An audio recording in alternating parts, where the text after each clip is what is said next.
À la fin de cette vidéo, tu comprendras comment le silence, la concentration et l'exécution peuvent transformer ton état d'esprit et t'offrir un plus grand contrôle personnel. Selon une étude publiée à l'université de Harvard, les personnes qui pratiquent l'introspection consciente ont jusqu'à 30% de chances en plus de prendre des décisions justes sous pression. Il ne s'agit pas d'une statistique abstraite. Dans des bureaux silencieux, des dirigeants de haut niveau interrompent la conversation, baissent la voix et restent immobiles pendant plusieurs minutes avant d'approuver un investissement de plusieurs millions. Dans les blocs opératoires, des chirurgiens expérimentés ferment brièvement les yeux et bloquent tout stimulus extérieur avant chaque incision critique. Dans les deux cas, la pièce se charge d'une tension palpable. Les assistants retiennent leur souffle. Les horloges semblent s'arrêter. Le silence n'est pas un vide, c'est un outil tranchant. Aujourd'hui, nous allons parcourir 11 points fondamentaux qui vont te montrer pourquoi les stoïciens accordaient plus de valeur à la maîtrise de soi qu'aux paroles, et comment tu peux appliquer ces principes dans ta vie quotidienne. Observe celles et ceux qui ont cultivé cette discipline. En réunion, ils n'interrompent pas, ne cherchent pas à attirer l'attention, laissent les autres se précipiter dans leurs opinions. Leurs réponses arrivent tard, mais elles pèsent davantage. Dans leur routine personnelle, les notifications du téléphone restent non consultées, les messages, sans réponse pendant des heures. La priorité, c'est le travail en profondeur, pas la réaction immédiate. L'environnement réagit à cette attitude. L'anxiété collective s'intensifie face à leur détachement apparent. Des rumeurs circulent dans les bureaux où le silence est perçu comme une menace ou une supériorité. La dernière idée est souvent celle qui met le plus au défi ceux qui pensent tout maîtriser. L'inconfort se manifeste dans les gestes, des doigts qui tambourinent sur la table, des regards fuyants, des respirations courtes. Ceux qui ont confiance en leur maîtrise sont obligés d'affronter leur propre fragilité. Commençons. Point 1. Pratiquer le silence délibéré face aux conflits inutiles. Dans la mesure du possible, garde le silence. La plupart des problèmes naissent du fait de trop parler. Marc Aurèle. Le silence n'est ni vide ni soumission. C'est un choix conscient qui sépare la réaction automatique de la réponse réfléchie. Lorsqu'un conflit insignifiant surgit, l'esprit cherche des mots comme bouclier ou lance. Mais le silence délibéré est l'armure invisible qui protège la clarté et la dignité. Dans le vacarme d'une discussion sans but, chaque mot ajouté est une pièce qui se perd dans un pari inutile. Choisir le silence, c'est refuser de participer à des jeux de pouvoir où personne ne gagne. C'est reconnaître que tout ne mérite pas une réponse, que bien souvent le véritable contrôle consiste à laisser la poussière retomber sans la remuer davantage. Imagine une réunion où quelqu'un cherche à te provoquer. Les mots fusent comme des flèches, attendant une réaction qui pourra être utilisée contre toi ou simplement nourrir la confusion. À cet instant, le silence est une déclaration. Je ne suis pas ici pour me perdre dans la futilité. C'est la présence ferme de celui qui sait que l'énergie est limitée et que l'attention est une ressource précieuse. Pratiquer le silence délibéré ne signifie pas fuir ni nourrir du ressentiment. C'est observer le conflit, en mesurer le poids et décider s'il mérite l'effort d'une réponse. Dans la plupart des cas, la dispute se dissout d'elle-même, laissant le silencieux intact et l'impulsif épuisé. Le silence permet d'entendre non seulement ce qui est dit, mais aussi ce qui se cache derrière les mots. Il offre l'espace pour comprendre la véritable motivation des autres et la sienne. Ainsi, le silence devient un acte de pouvoir et d'autogouvernance. Celui qui maîtrise l'art de se taire face à l'inutile maîtrise aussi la capacité de concentrer son énergie sur ce qui compte vraiment. Chaque fois que tu choisis de ne pas répondre à la futilité, tu renforces la discipline intérieure et tu t'approches d'une vie plus sereine et plus efficace. En fin de compte, le silence délibéré face aux conflits inutiles est la porte d'entrée de la maîtrise de soi. C'est l'action invisible qui, sur le long terme, transforme l'esprit et le caractère.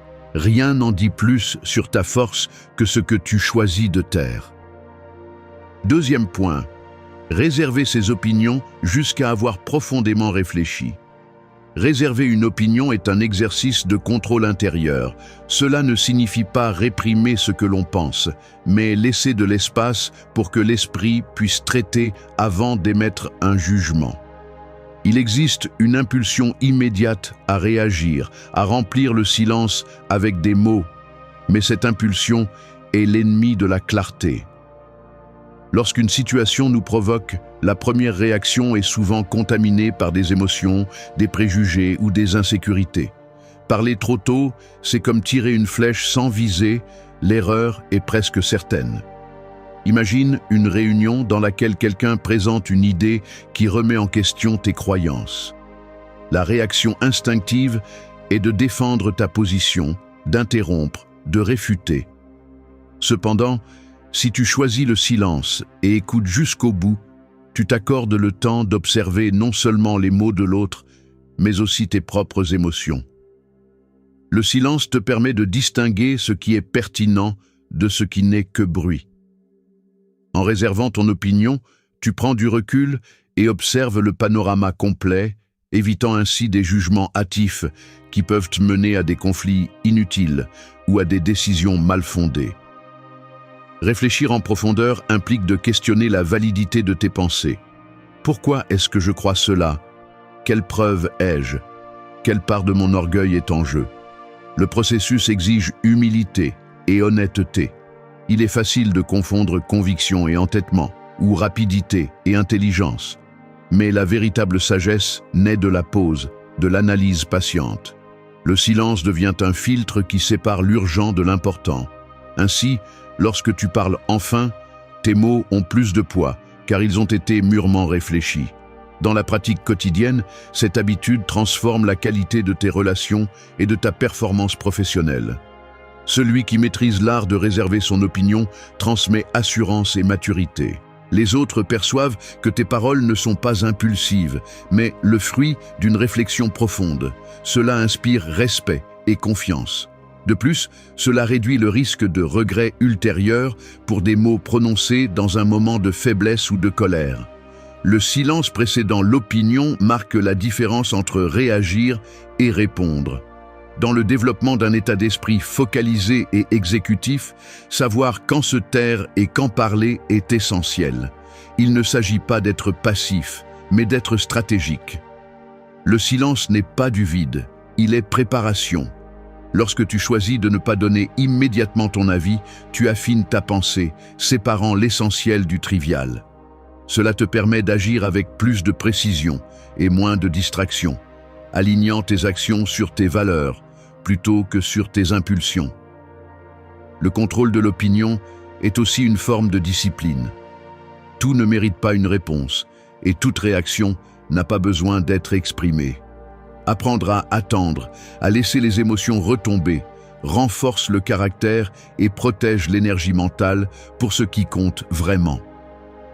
Dans un monde saturé d'opinions rapides et superficielles, celui qui se réserve et réfléchit se distingue par sa profondeur et sa solidité. Réserver ses opinions jusqu'à avoir profondément réfléchi est un acte de pouvoir personnel. Non seulement cela te protège des erreurs, mais cela multiplie l'impact de tes paroles et de tes actions. Le silence, bien utilisé, est le début de toute exécution efficace. Seul celui qui pense avant de parler peut diriger sa vie avec concentration et fermeté. Point 3. Observer avant de réagir dans les conversations difficiles. On te lance une provocation. Ton instinct te pousse à répondre, à te défendre, à rendre le coup immédiatement. Mais tu ne le fais pas. Tu te tais, tu regardes, tu écoutes. Le silence pèse. L'autre attend ta réaction, mais tu ne la lui donnes pas. Il ne s'agit pas de lâcheté ni de soumission. C'est la maîtrise de soi. Pendant que tu restes silencieux, l'autre révèle davantage de lui-même. Son insécurité, sa frustration, son besoin de contrôle. Toi, tu observes simplement. Chaque mot que tu ne dis pas est un mur entre ta tranquillité et le chaos de l'autre. Parler sans réfléchir, c'est offrir ton pouvoir à celui qui le mérite le moins. Celui qui crie ou attaque veut t'entraîner sur son terrain. Si tu cèdes, tu perds le contrôle.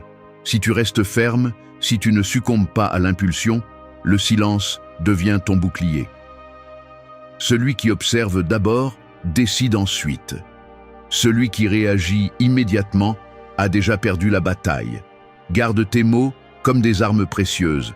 Ne les gaspille pas sur celui qui cherche la guerre. Le silence au milieu de la tension est inconfortable pour celui qui ne sait que se battre. Toi, au contraire, tu apprends à y résister. Ainsi, tu passes du statut de victime de tes émotions à celui de maître de ta concentration. Le contrôle commence lorsque tu choisis de ne pas réagir. Voilà le véritable pouvoir. Point numéro 4. Limiter l'auto-explication et laisser les résultats parler. Le besoin d'expliquer chaque action révèle une inquiétude constante à devoir justifier notre valeur aux yeux des autres. Parler trop de nos intentions, de nos raisons ou de nos processus est souvent une manière de chercher la validation, mais cette quête ne s'arrête jamais. Le silence, au contraire, transmet la confiance sans effort. Une personne concentrée ne dépense pas son énergie à expliquer chaque étape. Elle travaille dans le silence. Elle agit et laisse les faits raconter l'histoire. Ce comportement suscite le respect parce qu'il démontre la maîtrise de soi et la clarté du but. Dans un environnement où tout le monde rivalise pour attirer l'attention, celui qui ne se justifie pas se distingue par son calme. Celui qui laisse parler les résultats élimine le doute et l'excès d'explication. Il devient quelqu'un qui inspire confiance, non pas par ce qu'il dit, mais par ce qu'il accomplit. Le silence stratégique n'est pas de la passivité. C'est une décision consciente de donner la priorité à l'action avant la parole.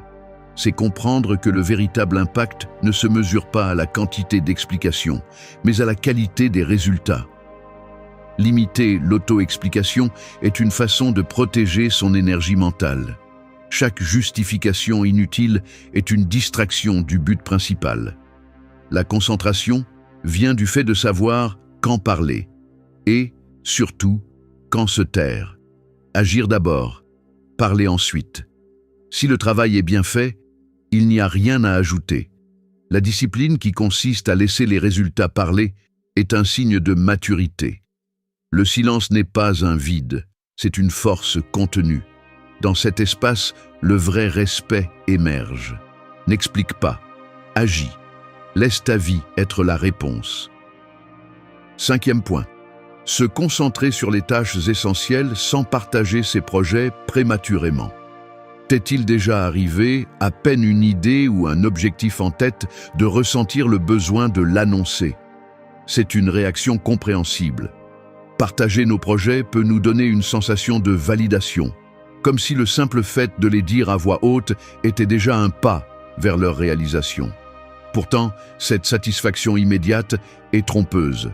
Parler avant d'agir peut épuiser l'énergie dont tu as besoin pour commencer et achever ce qui compte vraiment. Lorsque tu te concentres sur les tâches essentielles, ton attention devient plus précise. Le bruit extérieur diminue et ton esprit trouve de la clarté. En revanche, lorsque tu partages tes projets trop tôt, tu ouvres la porte aux opinions, aux jugements et aux attentes qui peuvent t'éloigner de ton objectif initial. Combien de fois une critique ou un commentaire déplacé t'a-t-il fait douter de toi-même, voire abandonner un but avant même d'avoir essayé? Pense à ces moments où tu as accompli quelque chose d'important. Quelle place le silence a-t-il eu dans ton parcours? Garder tes projets pour toi te protège de l'épuisement émotionnel provoqué par les doutes des autres et te permet de te concentrer sur l'action, pas sur l'approbation. Le véritable progrès se fait dans la discrétion, loin du besoin de reconnaissance immédiate. Parfois, partager trop tôt est une façon de chercher une motivation extérieure, mais cette motivation est fragile. Quand l'excitation d'en avoir parlé s'estompe, il reste l'effort réel, le travail quotidien, la constance silencieuse. Si tu te concentres sur l'essentiel et avances, Même si personne ne le sait, le résultat sera solide et ta confiance grandira à chaque étape. Il ne s'agit pas de te cacher ou de te méfier des autres. Il s'agit d'honorer ton cheminement, de respecter ton propre rythme et de protéger tes objectifs des influences inutiles. Le silence est un outil puissant. Il t'aide à distinguer l'important de l'accessoire et à conserver ton énergie là où tu en as le plus besoin, dans l'exécution. Es-tu prêt à essayer? La prochaine fois que tu ressens l'urgence de partager un projet, arrête-toi. Demande-toi si le dire te rapproche de ton objectif ou si cela ne fait qu'apaiser une inquiétude passagère. Accorde de la valeur à ton travail silencieux. Laisse tes actions parler pour toi quand le moment sera venu. La véritable force réside dans le fait d'avancer en silence et de laisser les résultats parler d'eux-mêmes à la fin. Point 6. Éviter la validation externe en gardant ses réussites pour soi. Tu veux de l'attention?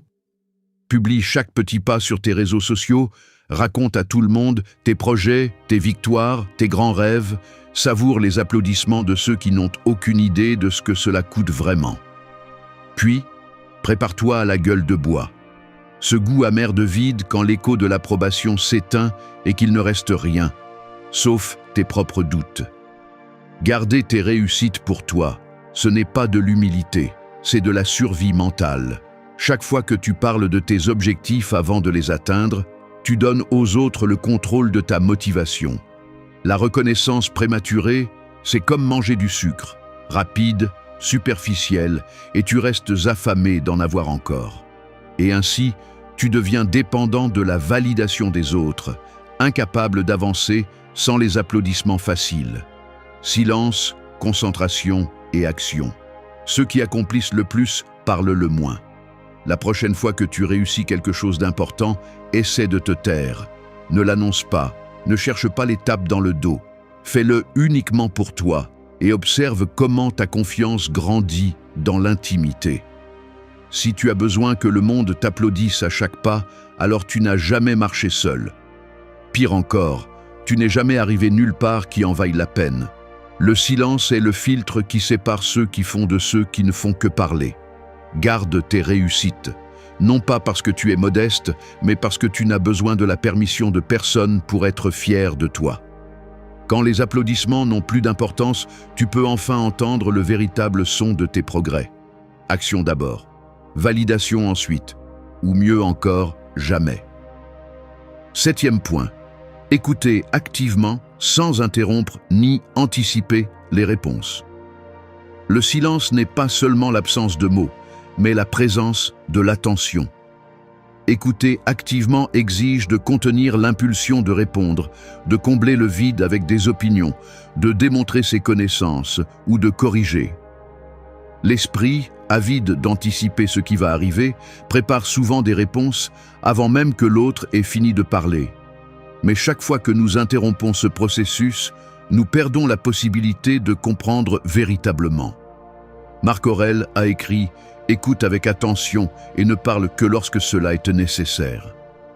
Dans la pratique, cela signifie que, pendant que l'autre parle, la tâche n'est pas de construire une réplique, mais de recevoir. Écouter sans interrompre est un acte d'humilité. Cela implique d'accepter que, pendant un moment, la voix de l'autre est la priorité et que le monde ne tourne pas autour de notre besoin d'être entendu.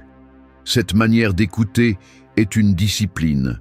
Elle demande de la patience et de la maîtrise de soi. Le bruit intérieur des jugements, des doutes ou des accords doit rester en pause. Ce faisant, le silence devient fertile. Il permet à l'autre personne de s'exprimer, de se sentir vue et souvent de découvrir sa propre pensée à voix haute. Les conséquences d'une écoute aussi rigoureuse sont tangibles. Dans une salle de réunion, celui qui écoute sans interrompre observe comment les autres baissent la voix et relâchent les épaules. Une tension invisible se dissout. La personne qui parle commence à utiliser des mots qu'elle n'avait pas prévus, à révéler des nuances ou des insécurités qui n'émergent que face à la certitude de ne pas être interrompue. Dehors, dans un café, deux personnes assises l'une en face de l'autre laissent le brouhaha ambiant s'effacer. Les gestes s'adoucissent, le regard se maintient plus longtemps. En laissant le silence achever les phrases, ce qui demeure n'est pas le vide, mais l'impression d'avoir été vraiment compris. Écouter activement, sans anticiper les réponses, est aussi une forme de respect. Il ne s'agit pas seulement de se taire, mais d'ouvrir un espace pour l'autre. Dans cet espace, le dialogue se transforme. La conversation cesse d'être une compétition d'arguments pour devenir un échange authentique. Le silence attentif est un outil puissant pour celui qui recherche la clarté d'esprit et des relations plus profondes. En résistant à l'impulsion de parler, nous entraînons l'esprit à la retenue et à la concentration. Chaque fois que nous choisissons d'écouter, nous choisissons aussi de renforcer notre présence et notre maîtrise de nous-mêmes. Ainsi, le pouvoir de ne rien dire devient une déclaration silencieuse de force intérieure. Car écouter, dans sa forme la plus pure, n'est pas de la passivité. C'est une action délibérée, un choix conscient de mettre l'ego en pause et de permettre au moment d'être partagé. Dans l'art d'écouter sans anticiper, se forge une mentalité capable d'observer, d'apprendre et d'agir avec plus de sagesse. Fin du point. Point numéro 8. Cultiver la présence pleine dans l'instant, sans distraction verbale. Habiter le présent exige bien plus que simplement garder la bouche fermée. Cela implique une discipline mentale qui va bien au-delà de l'absence de parole. C'est un exercice actif, une décision consciente de ne pas se disperser dans des conversations vides, des justifications inutiles ou des commentaires qui ne servent qu'à combler le silence. Lorsque tu choisis le silence, tu ouvres la porte à une perception plus aiguë de ce qui se passe ici et maintenant. Imagine une réunion importante. L'atmosphère est chargée d'attente. Tout le monde veut donner son avis, mais toi, tu choisis d'observer. Tu ne te précipites pas pour répondre ni pour expliquer ton point de vue. Dans ce silence, tu perçois des détails que les autres négligent. La tension dans les mains de ton collègue, le doute dans le regard de ton supérieur, le léger soupir de celui qui commence à perdre patience. Ton attention s'affine, ton esprit devient un radar qui capte l'essentiel. Tu ne parles pas, mais tu vois davantage. À présent, transpose cette attitude à ta vie quotidienne. Au lieu d'anticiper ce que tu vas dire pendant que l'autre parle, tu t'immerges dans l'écoute. Tu n'interromps pas avec tes propres histoires, tu n'ajoutes pas d'opinions précipitées. Le silence n'est pas un vide inconfortable, c'est un espace fertile où chaque parole, chaque geste, chaque respiration devient une information précieuse. Tu découvres des nuances dans les conversations, tu comprends mieux les problèmes et, plus important encore, tu te comprends mieux toi-même. Le bruit verbal est souvent une distraction déguisée en participation. Parler pour parler est un mécanisme de défense, une façon d'éviter le poids de ce que nous ressentons ou l'inconfort du moment. Mais lorsque tu choisis le silence intentionnel, tu fais face à la réalité telle qu'elle est. Tu ne fuis pas, tu ne t'inventes pas d'excuses. Tu restes présent, sans filtre, sans masque. Cette présence pleine a un effet direct sur l'exécution. Quand ton esprit n'est pas occupé à formuler des réponses ou à défendre des positions, ta capacité d'action s'améliore. Tu prends des décisions plus précises et plus rapides parce que tu as tout écouté, tu as observé davantage et tu as traité l'information sans le filtre de tes propres préjugés verbaux. Le silence devient une ressource stratégique, un outil de concentration et de puissance. Dans l'entraînement physique, la clé réside dans la concentration. Un haltérophile ne se laisse pas distraire en bavardant pendant qu'il tient la barre. Il sait que toute pensée étrangère à l'instant peut lui coûter cher. Il en va de même pour la vie mentale. Si tu laisses les distractions verbales envahir ton espace intérieur, tu t'affaiblis. Mais si tu cultives la présence pleine, ta performance, ta clarté et ton contrôle personnel se multiplient. Le silence délibéré ne signifie pas absence de communication, mais une communication plus profonde. Tu ne parles que lorsque c'est nécessaire, et lorsque tu le fais, tes paroles ont du poids. Ta présence devient plus remarquable, non parce que tu dis, mais par la qualité de ton attention et la force de ta concentration. Cultiver la présence pleine dans l'instant, sans distraction verbale, c'est entraîner l'esprit à devenir un instrument de précision. Il ne s'agit pas de réprimer ce que tu penses, mais de choisir le moment et la manière appropriée de l'exprimer. Le résultat, c'est une vie moins dispersée, plus concentrée et bien plus puissante. Point 9. Exécuter des actions décisives sans annoncer ses intentions. Tous les mouvements n'ont pas besoin d'être précédés d'une annonce. Le silence avant d'agir est une déclaration en soi, même si personne ne l'entend. La plupart préfèrent parler de leur projet, chercher l'approbation ou prévenir de ce qu'ils vont faire. Mais lorsque l'accent est mis sur l'exécution, les mots deviennent inutiles. Imagine-toi dans une pièce remplie de monde. Certains discutent de leurs prochaines étapes, promettent des changements, s'engagent à voix haute. Mais il y a quelqu'un qui observe, travaille dans le silence, et quand le moment arrive, agit simplement. Il n'a pas besoin de se justifier, d'expliquer ni de demander la permission. Son action est la réponse à tout ce que les autres essaient d'anticiper avec des mots.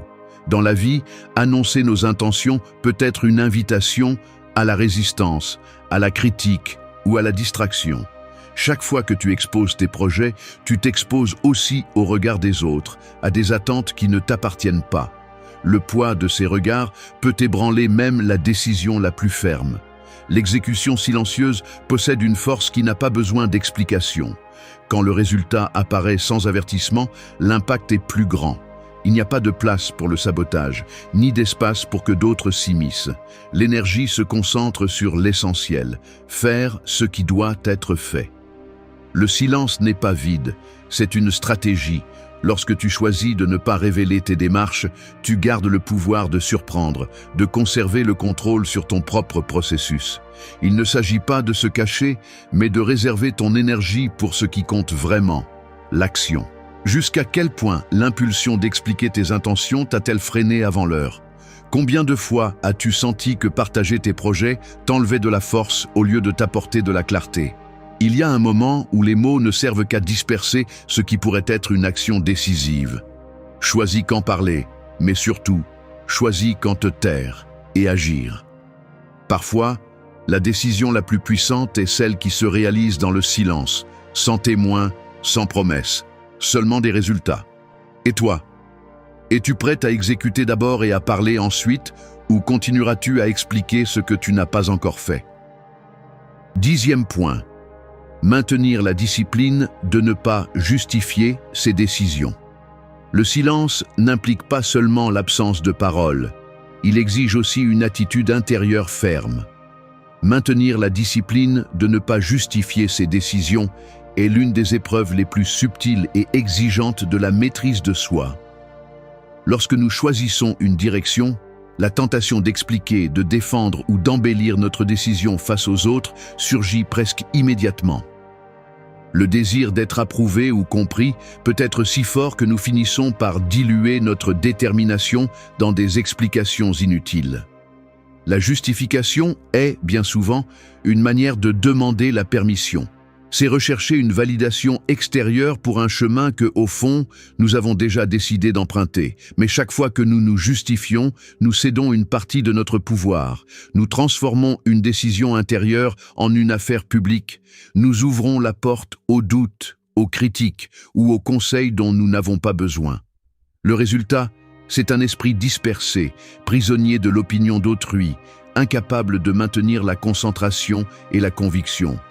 Faire taire le besoin de se justifier est, en réalité, un exercice de force. Il ne s'agit ni d'arrogance ni de secret, mais de protéger la clarté du but. Lorsqu'une décision a été réfléchie et assumée avec responsabilité, elle n'a pas besoin d'être embellie ni expliquée aux autres. La discipline, ici, consiste à agir et avancer, en laissant les faits parler davantage que les mots. Imagine que tu décides de t'éloigner d'une relation ou d'un environnement qui ne t'apporte rien. En l'annonçant, la pression pour te justifier sera immédiate. Les questions arrivent. Pourquoi fais-tu cela? Qu'est-il arrivé? Ne pourrais-tu pas essayer encore une fois? Si tu cèdes et commences à expliquer chaque détail, tu te retrouveras bientôt piégé dans un labyrinthe d'arguments qui ne feront qu'épuiser ton énergie et ta détermination. En revanche, si tu maintiens fermement ta décision et te contentes de la communiquer sans l'enjoliver, le message est clair.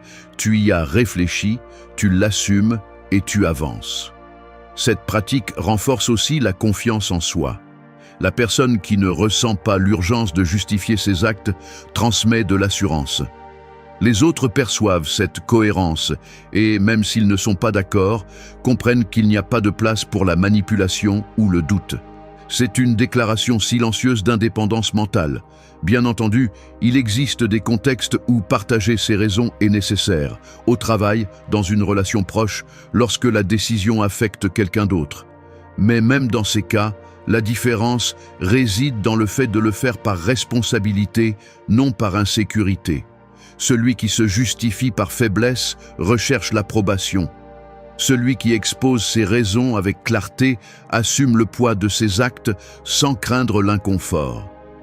Maintenir la discipline de ne pas se justifier est, en fin de compte, une manière de protéger la concentration. Si chaque action requiert une explication, l'esprit ne se repose jamais. Le bruit extérieur s'infiltre, le but s'affaiblit et l'exécution devient hésitante. En revanche, lorsque nous faisons taire les justifications, l'attention se porte sur l'essentiel: agir, apprendre, corriger et avancer.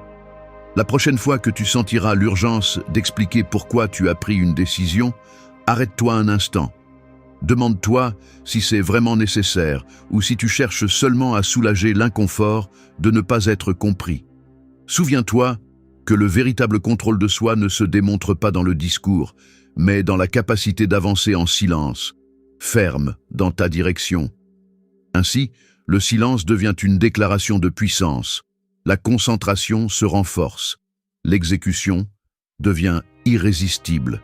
Maintenir la discipline de ne pas justifier tes décisions est, bien souvent, l'acte le plus silencieux et, en même temps, le plus fort de maîtrise de soi. Point 11. Restez silencieux face à la critique destructrice, en utilisant la concentration comme réponse.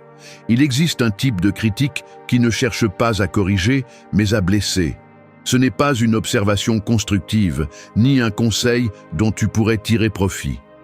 C'est un poison qui se déguise en opinion, mais dont le seul but est de t'épuiser, de te retenir au même endroit, de s'assurer que tu n'avances pas d'un pas de plus. La critique destructrice ne s'intéresse pas à ton amélioration, seulement à ta chute. Répondre à cet écho vide, c'est comme jeter des pierres à la mer en espérant arrêter la marée. Chaque mot que tu rends se perd, alimentant le cycle du ressentiment, donnant de la force à celui qui ne veut que te voir trébucher. Il n'existe pas d'argument capable de convaincre celui qui a déjà décidé de ne pas t'écouter. Il n'existe pas d'explication qui puisse étancher la soif de celui qui ne cherche que ton erreur. Le silence, en revanche, est dévastateur pour celui qui attend de te voir perdre le contrôle. Lorsque tu choisis de te taire, ce n'est pas de la soumission, c'est de la maîtrise. C'est le geste le plus puissant parce qu'il révèle que tu n'as pas besoin de l'approbation de celui qui t'attaque et que tu ne te définis pas par l'opinion de quelqu'un qui ne te connaît même pas. Le silence n'est pas du vide, c'est une déclaration. Ce que tu dis ne m'atteint pas, ma concentration est ailleurs. Pendant que d'autres s'épuisent à justifier leurs actions, à défendre chaque décision, toi, tu avances. Ton énergie ne se dissipe pas dans des discussions stériles. Pendant qu'on t'accuse, tu agis. Pendant qu'on te montre du doigt, tu construis. Le silence devient un mur infranchissable pour celui qui ne peut frapper que dans le vide. C'est la réponse la plus percutante parce qu'elle ne donne rien en retour, elle n'alimente pas le feu. Pense au moment où la critique destructrice a tenté de t'arrêter. Ces commentaires que tu rumines dans ta tête pendant des jours, qui te volent le sommeil, qui te font douter de toi-même alors même que tu sais qu'ils sont sans fondement. Chaque fois que tu réponds, tu cèdes une part de ton pouvoir. Chaque fois que tu te tais et que tu avances, tu reprends le contrôle. Il ne s'agit pas d'ignorer tout ce qu'on te dit. La critique utile peut faire mal, mais elle sert. La critique destructrice ne cherche qu'à te blesser. La différence réside dans l'intention. L'une te pousse en avant, l'autre t'enchaîne. Ta tâche est de distinguer, pas de réagir. Séparer la voix de l'ennemi de celle de l'expérience. Tous ceux qui te parlent ne méritent pas une réponse, encore moins une réaction émotionnelle. Quand tu choisis le silence, tu choisis la concentration. Tu te concentres sur ce que tu peux contrôler. Ton travail, tes progrès, ta discipline. Le bruit extérieur s'efface lorsque ton attention est tournée vers l'action. Le silence n'est pas un recul, c'est une avancée discrète. Pendant que le monde crie, tu continues. Pendant que d'autres attendent que tu t'arrêtes pour te battre, tu complètes ce que tu as commencé. Il y a des personnes qui n'existent que pour entraîner les autres dans leur misère. Si tu entres dans leur jeu, tu deviens l'un de ceux qui n'avancent pas. Si tu restes ferme, si tu ne donnes pas d'explication, si ta seule réponse est le résultat, alors la critique perd son pouvoir. La voix qui doit le plus compter pour toi est celle qui te pousse en avant, pas celle qui cherche à t'arrêter. La prochaine fois que tu recevras une critique destructrice, souviens-toi, le silence peut être la réponse la plus dévastatrice. Non pas parce que tu ne peux pas te défendre, mais parce que tu n'as plus rien à prouver. Ta concentration est ton bouclier. Ton travail est ton argument. Le résultat est ta seule réponse. Qu'il parle, qu'il crie. Toi, continue. Le silence n'est pas du vide, c'est une avancée.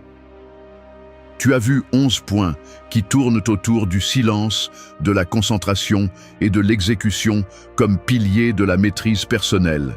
Il ne s'agit pas de théorie, mais de pratiques qui peuvent transformer ta relation avec le bruit intérieur et extérieur. Si tu continues sur cette voie de dispersion, à parler avant de réfléchir et à chercher la validation dans chacun de tes gestes, n'attends pas que le contrôle de toi-même vienne de lui-même. Cela ne s'améliore pas avec le temps.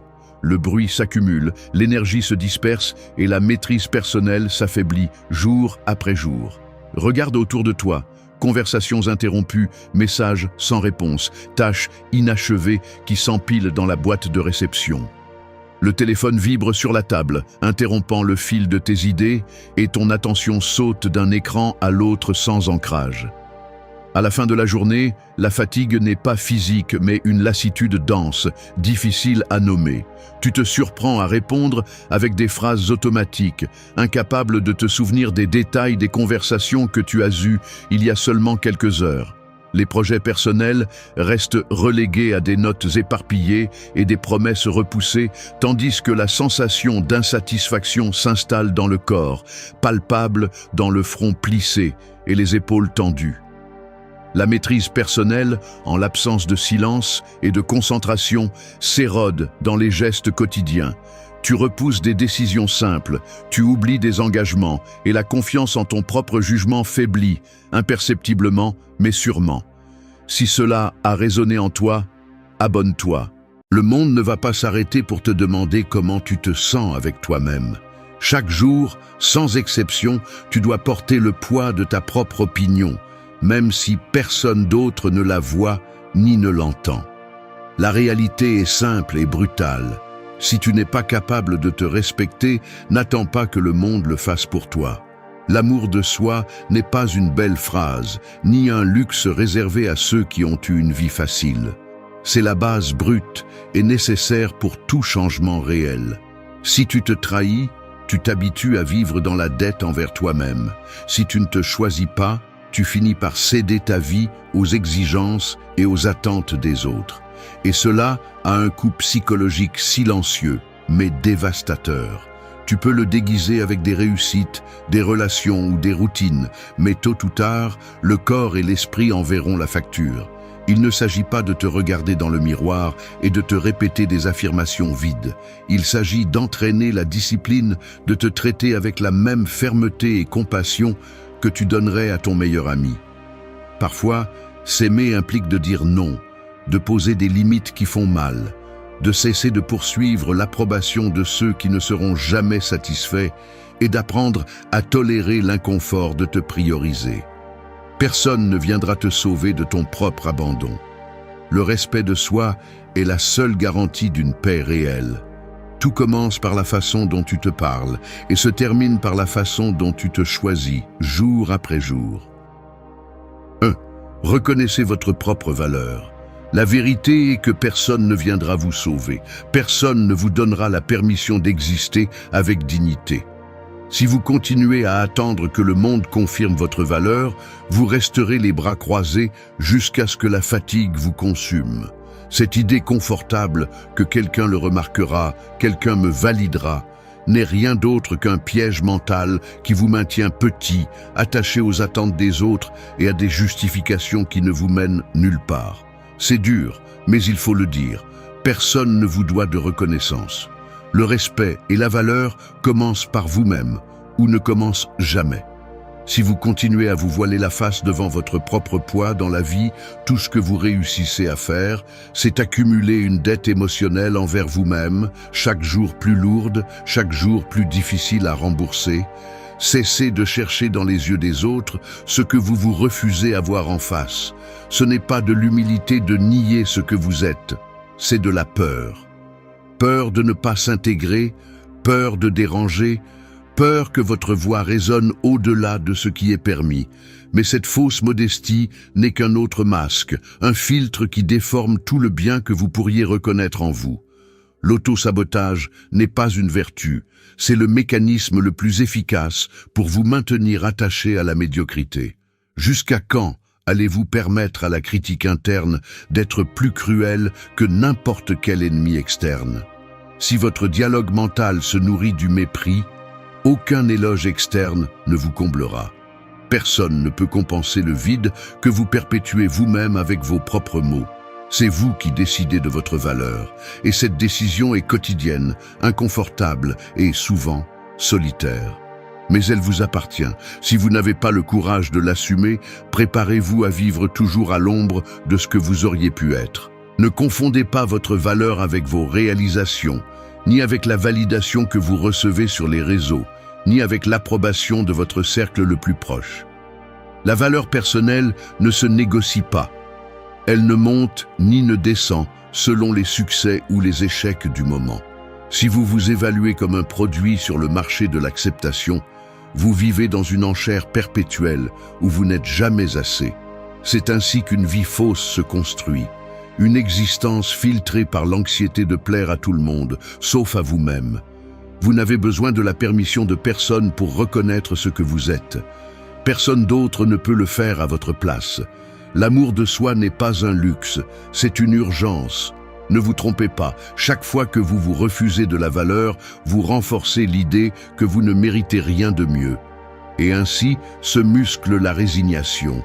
Cessez de perdre du temps à chercher des défauts pour justifier votre propre abandon.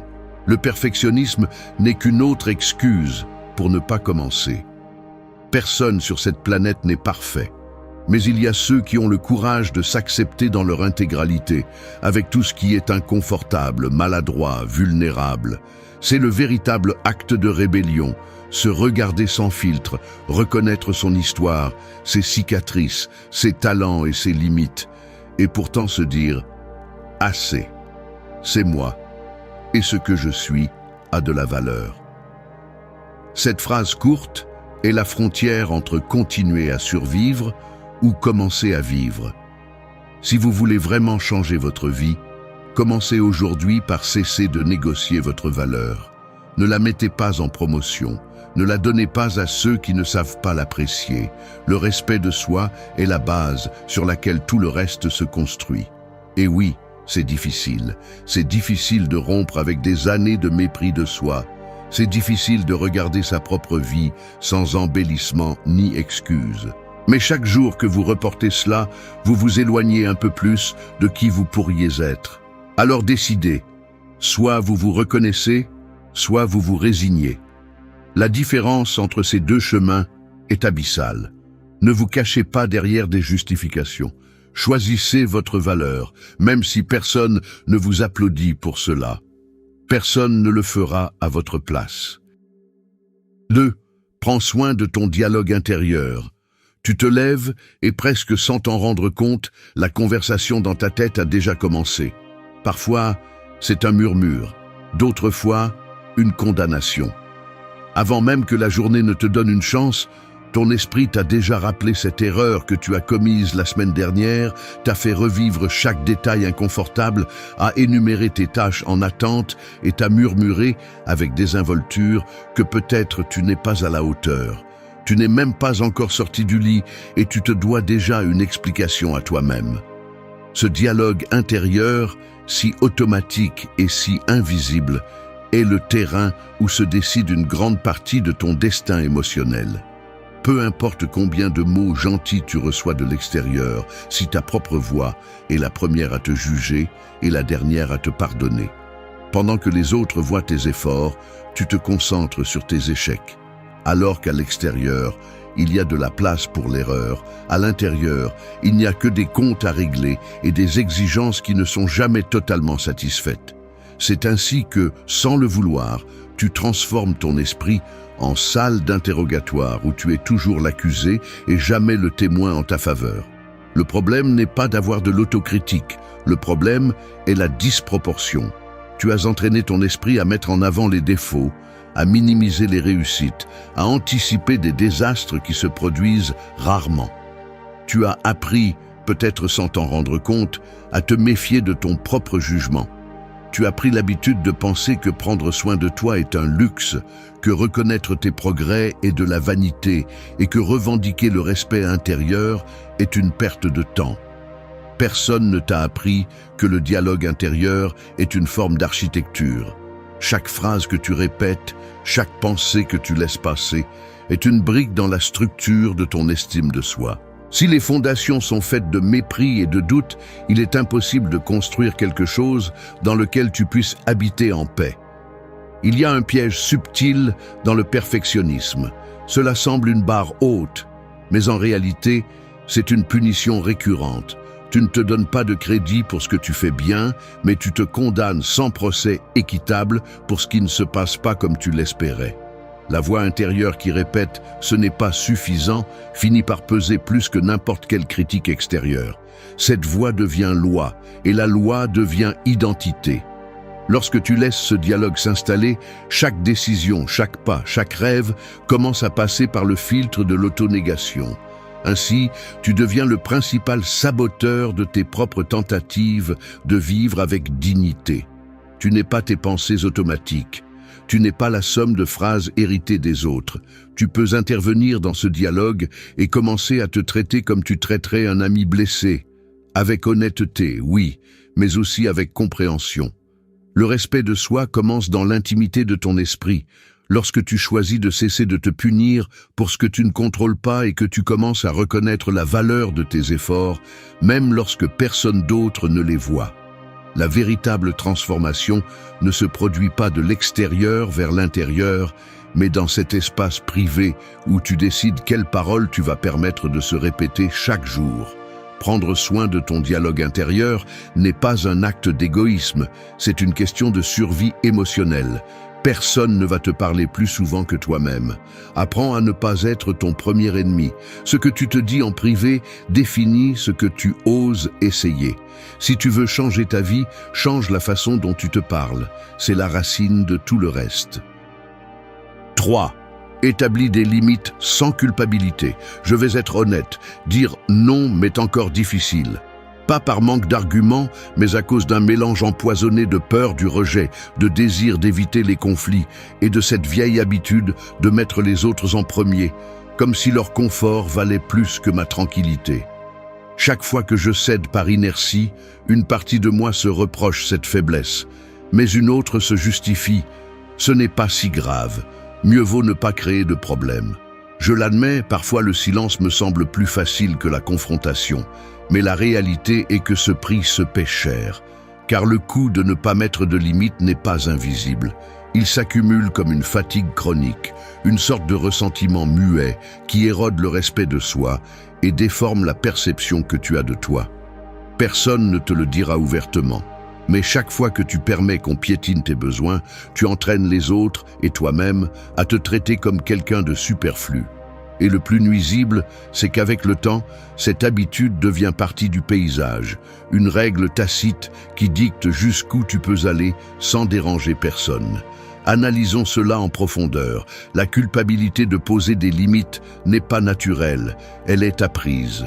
Elle provient d'années à entendre que faire plaisir à tout le monde est synonyme de bonté, que se refuser est de l'égoïsme, que porter ce qui ne te revient pas fait de toi une personne meilleure. Ce conditionnement te pousse à confondre la générosité avec l'auto-abandon.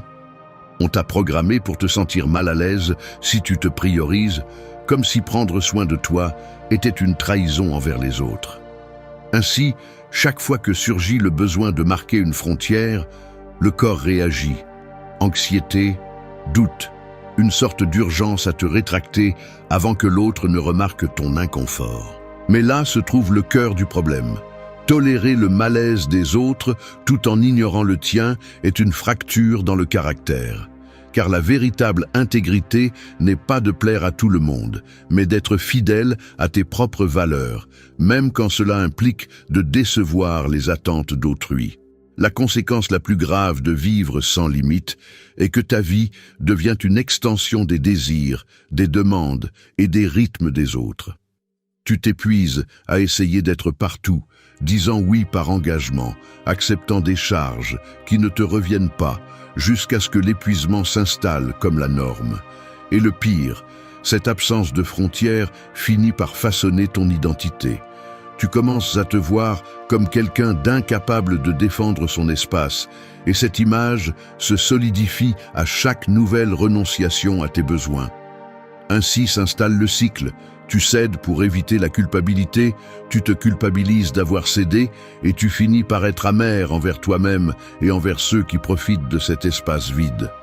Le cercle ne se brise que lorsque tu comprends que poser des limites n'est pas un acte d'agression, mais une déclaration de valeur. Chaque limite est une ligne qui protège ce que tu as construit intérieurement. C'est dire au monde « Voici qui je suis, cela je ne négocie pas ». Il est vrai que la culpabilité va apparaître, surtout si tu n'as jamais été ferme dans tes décisions. Mais cette culpabilité n'est qu'un résidu d'anciens apprentissages, pas un signe que tu fais quelque chose de mal. Le respect de soi se mesure à la capacité de maintenir une limite, même quand personne ne l'applaudit. Si tu t'habitues à te trahir pour plaire, tu finis par être un invité de seconde zone dans ta propre vie. Personne ne te remerciera pour le sacrifice que tu fais en silence. Seul toi peux décider de briser ce schéma. Souviens-toi de ceci, celui qui ne sait pas poser des limites finit par être une limite pour lui-même. Protège-toi de la culpabilité inutile. Choisir tes frontières, c'est te choisir toi. 4. Permette-toi de te reposer et de dire non. Un moteur en marche sans pause finit par griller, peu importe sa puissance. Il y a des jours où tu agis comme si ta vie était cette machine. Tu accélères, tu réponds, tu soutiens, tu t'exiges et tu t'épuises, comme si t'arrêter était un luxe réservé aux autres. Le corps le ressent d'abord, le poids dans la nuque, la mâchoire serrée, les mains froides ou tremblantes, même si personne ne le remarque. Tu continues d'avancer, peut-être avec un sourire, mais à l'intérieur, la fatigue s'étend comme une tache d'huile, silencieuse et persistante. Dans ce rythme, le repos devient une menace, presque un péché, comme si s'arrêter pour respirer était trahir l'image de force que tu as tant travaillé à construire.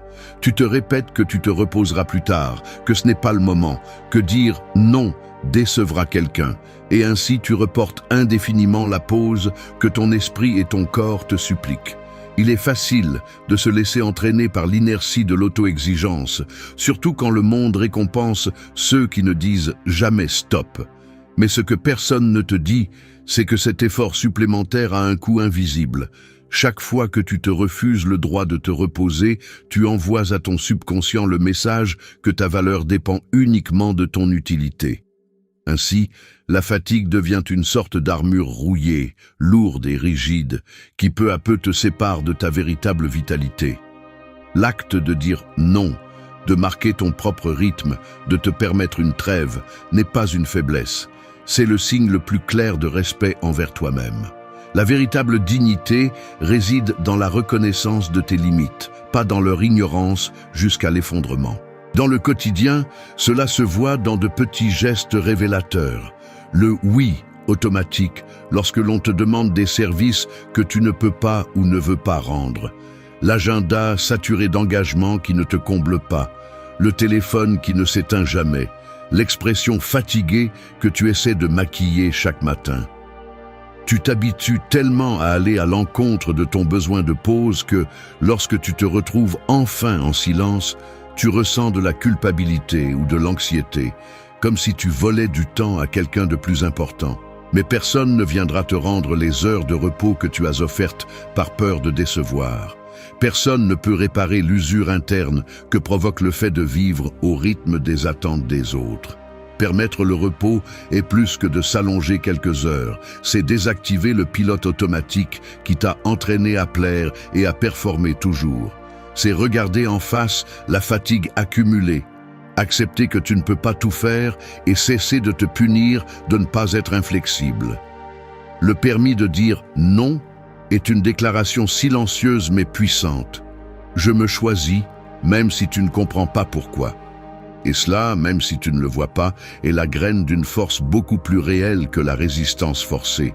Se reposer n'est pas abandonner la lutte, c'est se préparer à vivre vraiment. Il y a une phrase qui ne manque jamais.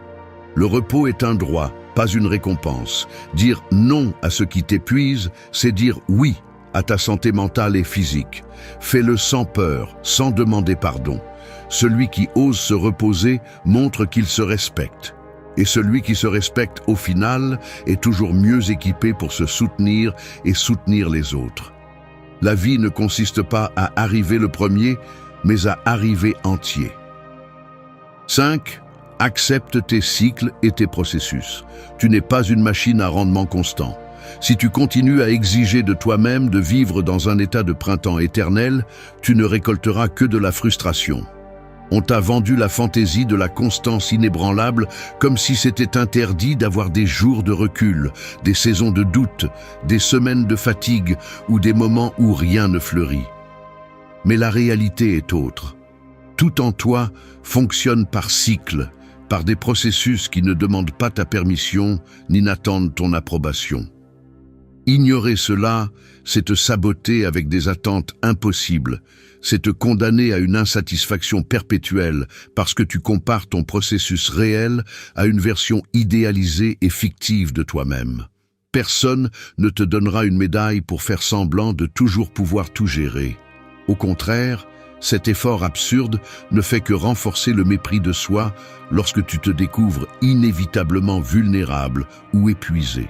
Cesse de mépriser tes chutes et tes pauses, comme si elles étaient des échecs personnels. Tu n'es pas faible parce que tu as besoin de temps, parce que tu changes de rythme, parce que tu traverses des étapes de confusion ou parce que tu n'as pas de réponse immédiate. La maturité ne se mesure pas à la quantité de jours pendant lesquels tu parviens à maintenir l'élan, mais à l'honnêteté brutale avec laquelle tu acceptes tes propres cycles. Personne n'évolue en ligne droite et prétendre le contraire ne fait que te transformer en ton propre bourreau. Il y a des jours de semences et des jours de jachère. Il y a des saisons où avancer signifie simplement résister. Si tu ne tolères pas tes propres processus, tu t'entraînes à saboter tout progrès dès qu'il sort du script. Cette rigidité mentale est un piège. Plus tu t'obliges à forcer la croissance, plus tu te frustreras lorsque le stagnation inévitable arrivera. Ne confonds pas discipline et autopunition. La discipline, c'est te maintenir dans la bonne direction, même lorsque le rythme varie. L'autopunition, c'est prétendre que tu peux ignorer la fatigue, le doute, l'épuisement émotionnel et continuer à fonctionner par pure volonté. On t'a fait croire qu'accepter tes cycles, c'est t'abandonner. Mensonge. Te refuser à reconnaître tes propres processus est la manière la plus efficace de te saboter. Chaque fois que tu minimises tes besoins de repos, chaque fois que tu méprises ta propre confusion ou que tu te punis de ne pas être toujours motivé, tu renforces la croyance que tu ne mérites de la valeur que lorsque tu es à 100%. C'est une condamnation, pas une façon de vivre. Assez d'exiger de ton esprit et de ton corps qu'ils fonctionnent comme s'ils étaient des pièces interchangeables. Il y a des processus internes qui ne s'accélèrent pas par la force ni ne se résolvent avec des phrases motivantes bon marché. La patience avec tes propres cycles est un exercice de respect de soi, pas une excuse pour la complaisance. Celui qui ne sait pas attendre son propre temps finit par haïr ses pauses, et celui qui haït ses pauses ne supporte pas ses propres chutes. La résilience se cultive dans l'acceptation inconfortable de chaque moment, pas dans la négation obstinée de la réalité.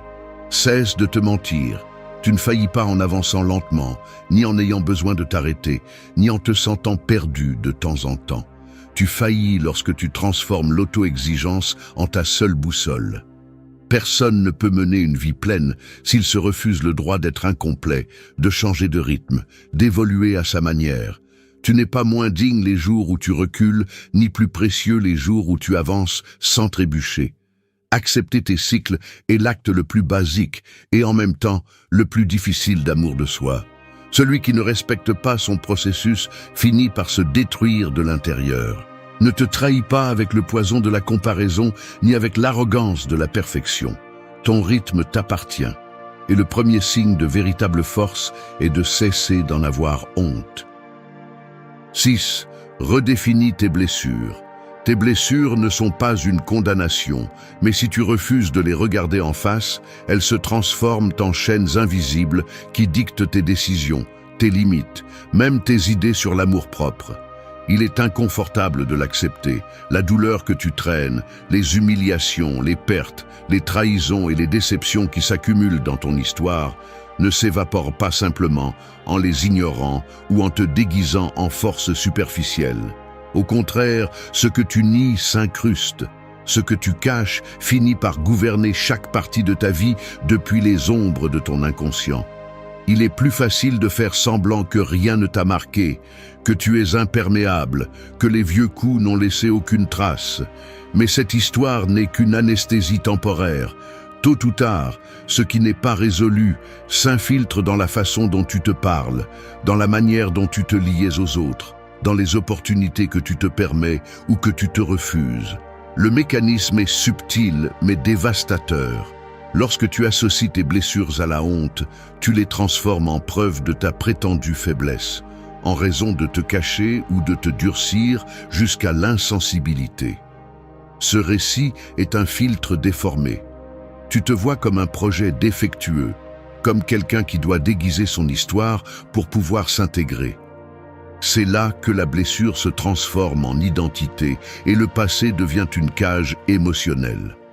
Tu ne t'en rends pas compte, mais tu commences à te définir davantage par ce qui t'a fait mal que par ce que tu as fait de cette douleur. Et c'est la plus grande des erreurs. Le traumatisme n'est pas ta carte de visite, ni la cicatrice une marque d'incapacité. Le sens de ta blessure, c'est toi qui le décides, pas celui qui te l'a infligé, ni les circonstances qui l'ont provoqué. Redéfinir tes blessures est un acte de brutalité honnête. Il ne s'agit pas de romantiser la souffrance, ni de chercher un but rédempteur à tout ce qui t'a fait mal. Il s'agit de reconnaître que ce qui t'a brisé t'a aussi appris à te reconstruire différemment. Chaque déception t'a obligé à revoir tes attentes. Chaque abandon t'a montré tes vides et t'a défié de les combler par toi-même. Chaque fois que l'on t'a fait défaut, tu as appris, peut-être à la dure, où se trouvaient les limites de ta tolérance et la nécessité de protéger ta dignité. Cela ne gomme pas l'injustice de ce que tu as vécu, mais cela te donne le pouvoir sur l'interprétation de ta propre vie. Personne ne peut te retirer le droit de redéfinir ton expérience. Ce qui te pèse aujourd'hui peut demain être la base de ta force, si tu choisis de ne pas perpétuer le rôle de victime. Il y a une décision que personne ne peut prendre à ta place. Rester piégé dans le récit de la blessure, ou utiliser cette expérience comme matériau pour ta croissance. Il ne s'agit pas de minimiser le dommage, mais de changer la relation que tu as avec lui. Cesser de te demander « pourquoi moi ?» et commencer à te questionner « que fais-je maintenant avec cela ?»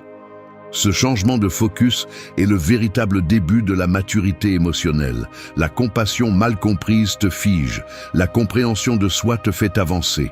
Tu peux honorer ta douleur sans y rester enfermé. Aucune blessure ne te rend moins digne.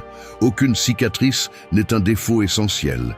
Ce qui te définit, c'est ce que tu choisis de construire à partir de ce que tu as vécu. Ce qui t'a fait mal ne dicte pas ta valeur, mais cela peut révéler ta capacité de transformation. Au final, tu n'es pas ce qui t'est arrivé, mais ce que tu décides d'en faire. Renonce à la honte. Fais de ton histoire une source de sens, pas une excuse pour te replier. Ta véritable force commence lorsque tu donnes une place à ta blessure, mais pas le trône. 7. Choisis de grandir chaque jour. À peine le café terminé, tu te lances dans la routine. Tu vérifies ton téléphone, tu réponds aux messages, tu fais mentalement une liste de choses à faire, tu planifies ta journée comme si tout dépendait de ne pas faire d'erreur. La journée commence déjà à ressembler à une course contre la montre, mais dans cet effort pour accomplir et avancer, tu te demandes rarement si aujourd'hui tu es la même personne qu'hier, ou si tu te contentes de répéter des schémas imposés par l'habitude et l'inertie émotionnelle. Grandir sérieusement, vraiment, n'est pas une conséquence automatique du passage du temps, ni de l'accumulation d'expériences au hasard. C'est un processus actif, inconfortable et surtout un choix conscient qui exige de regarder en face chaque petite décision que tu prends quand personne ne regarde. La véritable croissance ne se produit pas seulement lorsque quelque chose d'extraordinaire fait irruption dans ta vie, mais dans les moments les plus banals, lorsque tu décides si tu vas répéter la vieille réponse défensive face à une critique ou si tu te permets d'écouter et d'apprendre. Lorsque tu ressens l'envie de cacher tes insécurités et au lieu de cela, tu choisis de les reconnaître sans drame. Lorsque la tentation de blâmer les autres pour ton état surgit, mais que tu choisis d'assumer ta part, sans excuse. C'est à cela que se résume l'évolution personnelle, à la somme de petits choix qui, accumulés, modifient ta structure interne. Personne ne grandit par accident. Grandir est le résultat de sortir du pilote automatique et de renoncer au confort des vieilles justifications. Le véritable changement commence lorsque tu en as assez de tes propres excuses. Analyser la racine de ce qui te freine est un exercice d'honnêteté inconfortable. Souvent, tu ne grandis pas parce que la peur de perdre ce que tu connais pèse plus que la curiosité de découvrir ce que tu peux devenir. Tu t'accroches à des croyances héritées, à des habitudes qui te semblent familières et à une définition de toi-même qui, bien que limitée, te paraît sûre. Ce mécanisme de défense est aussi invisible que persistant. Il te chuchote de ne pas trop changer, de ne pas t'exposer, que l'inconfort est dangereux. Mais chaque fois que tu choisis la sécurité plutôt que la possibilité, tu renforces la cage mentale qui te maintient petit. Grandir, c'est risquer l'ego, défier la version confortable et limitée que tu as de toi-même. Et oui, c'est difficile, car cela implique de démanteler des certitudes, d'accepter que tu ne sais pas tout et de te permettre d'être apprenant encore et encore. La conséquence de ne pas choisir de grandir est brutale. Tu répètes les mêmes conflits, tu t'entoures des mêmes personnes toxiques, tu tombes dans les mêmes pièges émotionnels et tu te convaincs que c'est comme ça que tu es, et point. Cette résignation est la plus grande trahison de ton potentiel. Personne n'a une vie meilleure par hasard.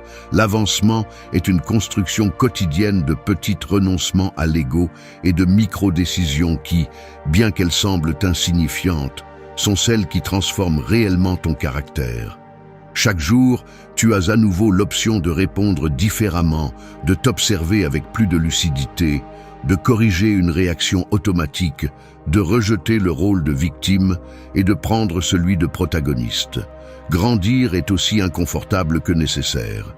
Et parfois, cela ne se remarque qu'en rétrospective, lorsque tu regardes en arrière et que tu réalises que tu n'agis plus depuis la même peur, ni que tu ne répètes les mêmes justifications.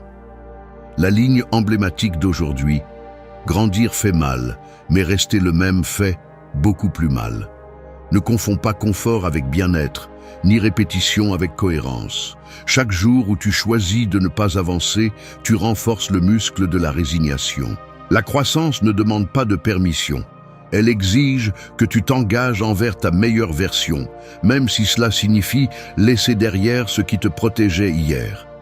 Choisir de grandir est un investissement inconfortable, mais c'est le seul qui ne se dévalue jamais. Ne t'habitue pas à vivre en mode survie. Choisis de grandir, même quand personne ne le remarque. C'est cela, la maturité. 8. Aime depuis ton authenticité. J'ai du mal à l'admettre, mais parfois je sens que j'ai passé des années à offrir des versions éditées de moi-même, même dans les relations les plus proches. Je me surprends à moduler ma voix, à choisir mes mots avec précaution, à cacher mes opinions pour ne pas déranger, et même à forcer des sourires qui n'atteignent pas mes yeux. Je vois mes propres gestes dans le reflet d'une fenêtre. Je reconnais cette tension dans mes épaules quand je tais ce que je veux vraiment dire. Le corps réagit avant l'esprit, la mâchoire serrée, cet air contenu dans la poitrine, le regard qui évite le contact direct. C'est une chorégraphie répétée pendant des années, poussée par la peur de ne pas être assez, ou pire encore, d'être trop. Aimer depuis cet endroit est une tâche épuisante et surtout solitaire, car chaque fois que tu sacrifies un morceau de ton authenticité, ce que tu donnes n'est plus de l'amour. C'est une version mutilée de toi-même négociant l'approbation. La vérité brutale est que personne ne peut soutenir une relation saine si d'abord il ne se soutient pas lui-même dans le quotidien. Aimer depuis l'authenticité n'est pas un acte romantique, c'est une discipline quotidienne qui se reflète dans les plus petits détails, dans la manière dont tu écoutes sans feindre l'intérêt, dans le geste posé de dire ce que tu penses vraiment même si ta voix tremble, dans le silence que tu choisis quand tu n'as pas de réponse, dans la permission de demander de l'espace sans te sentir égoïste. Cela se voit dans les détails. Une main qui ne s'accroche pas, un rire qui ne demande pas la permission, un regard qui ne cherche pas l'approbation sur le visage de l'autre. C'est cesser d'interpréter un rôle pour commencer à habiter ta propre vie. L'authenticité dérange parce qu'elle te laisse sans déguisement. Elle t'oblige à montrer la fatigue quand tu la portes, à admettre tes colères, sans les adoucir avec des excuses, à tenir tes limites même quand l'autre personne attend autre chose de toi. Il est facile de dire que tu aimes quand tout est simple, mais ce qui compte vraiment, c'est comment tu te comportes lorsque tes besoins et ceux de l'autre ne s'alignent pas parfaitement. C'est là que l'on voit si ton amour vient d'un endroit authentique ou de l'urgence de s'intégrer. Il n'y a rien de plus épuisant qu'aimer avec la peur d'être découvert, comme si ta véritable version était une erreur de fabrication que tu dois cacher pour mériter de la compagnie. Personne ne t'enseigne que le prix de l'authenticité est l'inconfort. On le ressent dans l'estomac, dans la sueur froide d'une conversation gênante, dans l'anxiété d'un long silence, après avoir montré de la vulnérabilité. Mais on le ressent aussi dans la légèreté d'exister sans calculer chaque mouvement, dans la paix qui arrive lorsque ta présence ne dépend pas de l'approbation des autres, dans la congruence entre ce que tu ressens, ce que tu penses et ce que tu fais. Aimer depuis cet endroit ne garantit pas que l'autre reste, mais cela t'assure que quoi qu'il arrive, tu ne t'es pas trahi. Personne ne peut te donner de la dignité si tu ne te la donnes pas d'abord. L'amour authentique n'est pas une complaisance sans limite, ni un sacrifice silencieux. C'est la capacité d'être présent sans te perdre, de donner sans te vider, de prendre soin sans t'annuler. C'est un muscle que tu entraînes chaque fois que tu choisis de te montrer sans certitude, chaque fois que tu préfères la vérité inconfortable au silence qui te ronge de l'intérieur. Aime depuis ton authenticité, où tu finiras par vivre des relations pleines d'absence et de mots non dits. Quand tu te choisis d'abord, l'amour cesse d'être une dette et devient une expression naturelle de respect. Souviens-toi, l'amour qui nie qui tu es ne te comblera jamais. Aimer sans te cacher est la forme la plus radicale de liberté. Merci d'être resté jusqu'à la fin de la vidéo. Si vous avez tout vu, commentez « Je suis stoïcien » comme notre signe secret, indiquant que vous êtes un véritable apprenant du stoïcisme. N'oubliez pas de vous abonner et de liker la vidéo si elle vous a plu. Rendez-vous dans la prochaine vidéo et rappelez-vous, continuez à cultiver votre esprit stoïque. Chaque matin, l'horloge ne marque pas seulement le début d'un nouveau jour, mais aussi le prix de tes décisions. Beaucoup ouvrent les yeux et sans y penser, se laissent emporter par le pilote automatique. Ils répètent les mêmes habitudes, nourrissent les mêmes pensées, cèdent leur attention à ce qui importe le moins. Cette inertie a un coût psychologique qui s'accumule silencieusement. Ce que tu ne maîtrises pas au réveil s'empare de toi le reste de la journée. C'est ici que le stoïcisme cesse d'être une idée ancienne pour se transformer en un outil brutalement utile. Oublie la fantaisie de la motivation magique. Ce qui détermine ta force intérieure n'est pas l'inspiration fugace, mais les mécanismes mentaux que tu entraînes avant que le monde ne t'entraîne. Le stoïque moderne ne cherche pas la calme dans des retraites secrètes, ni n'attend que l'environnement change. Il sait qu'il n'y a qu'une seule façon de protéger l'esprit, prendre le contrôle quand personne d'autre ne le fait, juste au début de la journée. Se lever sans clarté est la première erreur. Laisser les autres décider comment tu penses est la deuxième. Si tu ne filtres pas ton attention, tu finiras par vivre l'agenda de quelqu'un d'autre. Fais-le différemment. 10 minutes de concentration valent plus que des heures de dispersion. Aujourd'hui, il ne s'agit pas de chercher un mantra, mais de construire une discipline invisible et de protéger ton énergie comme si ta vie en dépendait. Parce que oui, elle en dépend. La clarté ne se trouve pas, elle se fabrique. Le temps ne se récupère pas, il se respecte. Voici l'appel. Chaque matin, tu prends les commandes ou tu acceptes le coup. 1. Protège ton énergie au réveil. Il y a des matins où je me réveille et le premier réflexe est de céder. Céder le contrôle de mon énergie avant même d'ouvrir correctement les yeux. C'est comme si l'esprit, sans résistance, voulait se livrer au pilote automatique, vérifier le téléphone, faire défiler des messages, absorber les opinions des autres, laisser le monde décider de mon humeur avant de me rappeler qu'elle m'appartient. Il est brutalement facile de tomber dans ce piège, de justifier cela par « ce n'est qu'une minute » ou « j'ai besoin de savoir ce qui se passe ». Mais non, ce qui se passe réellement, c'est que je me vole de la force, offrant ma journée aux impulsions les plus faibles, hypothéquant ma clarté en échange de distractions immédiates. Personne ne va protéger mon énergie si je ne le fais pas. Ce confort de commencer la journée sans discipline est un luxe qui finit par coûter trop cher. Il y a un coût caché dans chaque petite décision que tu prends au réveil, la dette d'attention qui s'accumule, la fragmentation interne qui passe inaperçue, le sentiment de vide qui t'accompagne lorsque tu permets aux autres de configurer ton état mental.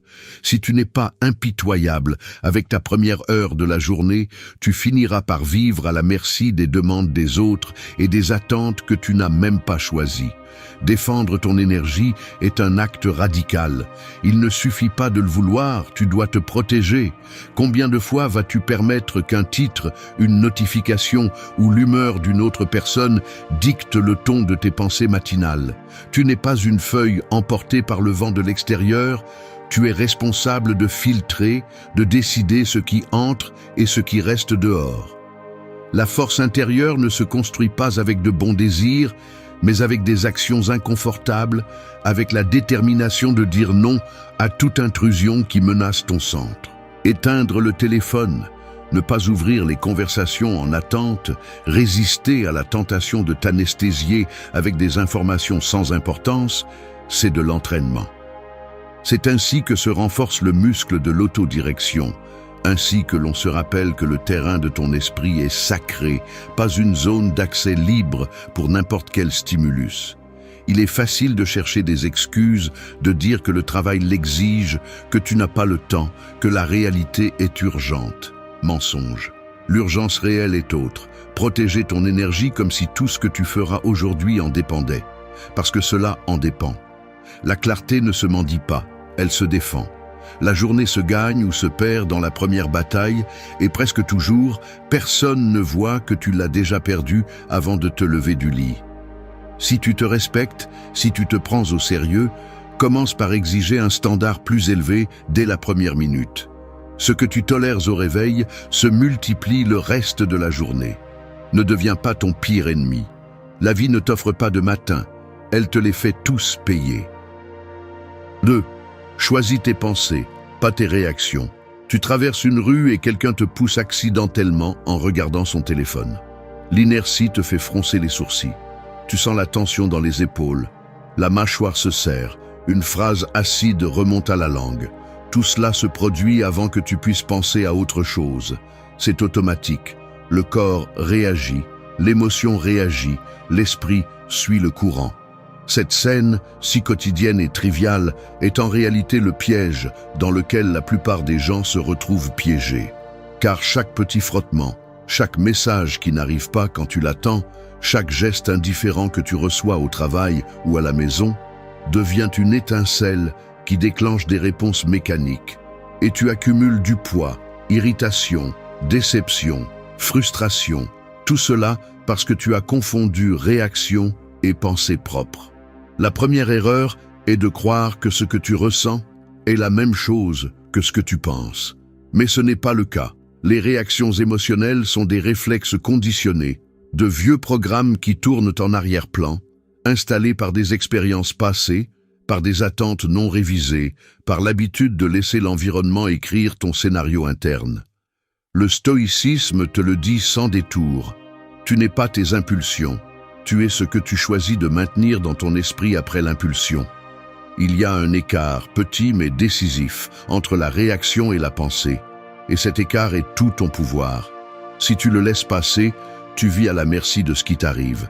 Si tu l'utilises, tu deviens maître de toi-même. Au début, il est difficile de le voir. La journée est pleine de micro-agressions, d'imprévus, de promesses non tenues, de commentaires qui touchent ton orgueil. Sans t'en rendre compte, tu deviens un récepteur passif de stimuli et tu laisses chaque réaction automatique orienter tes prochains mots, tes prochaines actions. C'est comme un effet domino. Une réaction non filtrée le matin peut tordre la logique du reste de la journée. Il ne s'agit pas de réprimer ce que tu ressens, mais de ne pas remettre le gouvernail à ce qui surgit en premier. La clarté commence lorsque tu apprends à distinguer. Cela n'est qu'une réaction, pas une vérité. Tu choisis quelle pensée cultiver, quelle histoire raconter dans ta tête, quelle signification attribuer à ce qui se passe. Cela exige un effort délibéré, la discipline d'observer l'impulsion et de la laisser passer avant de décider quelle sera ta véritable réponse. Si tu veux de l'autodiscipline, tu dois la pratiquer avec les petites choses.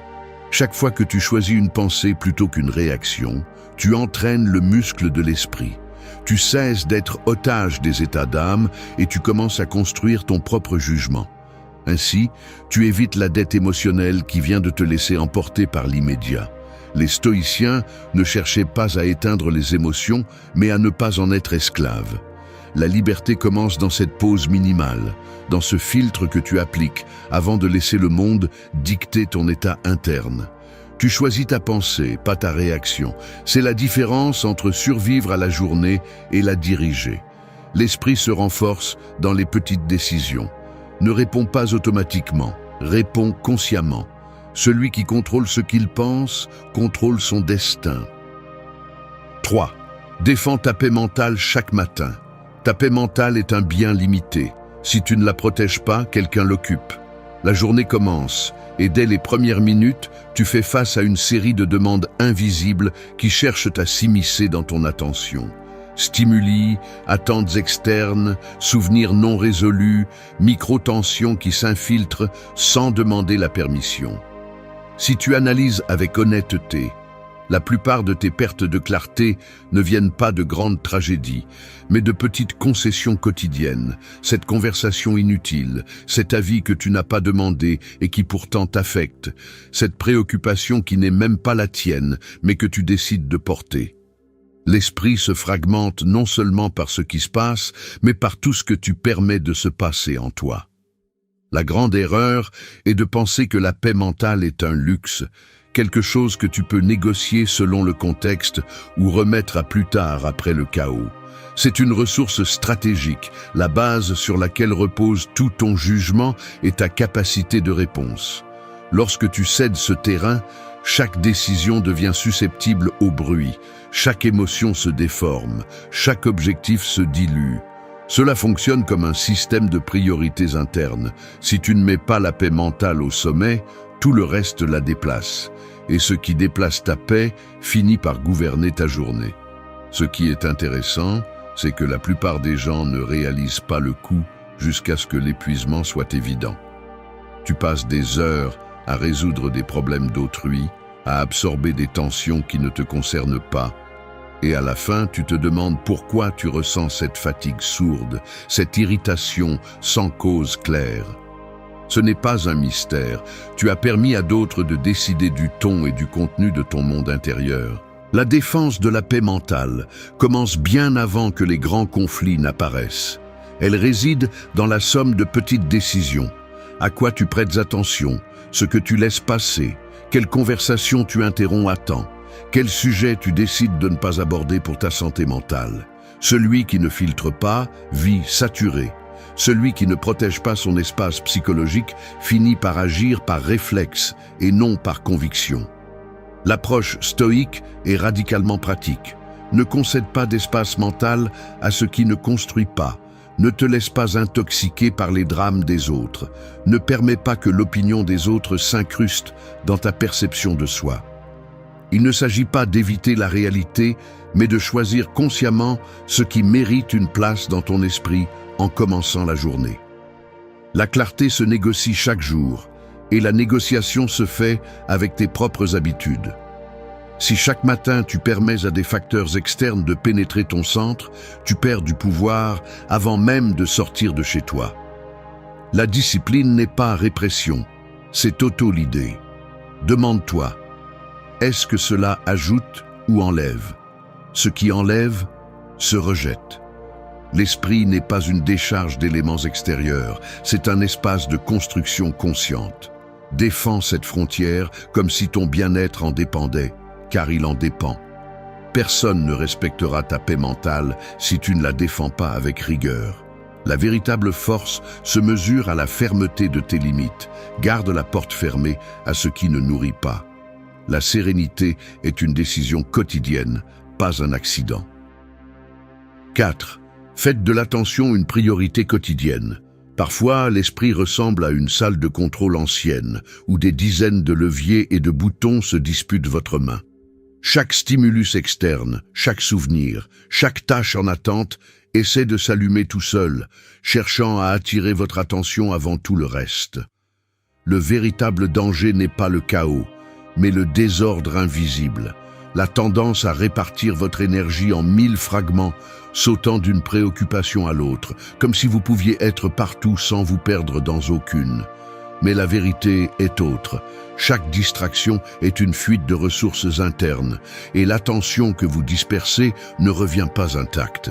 L'illusion que vous pouvez vous occuper de tout en même temps est un piège sophistiqué que l'esprit vous tend.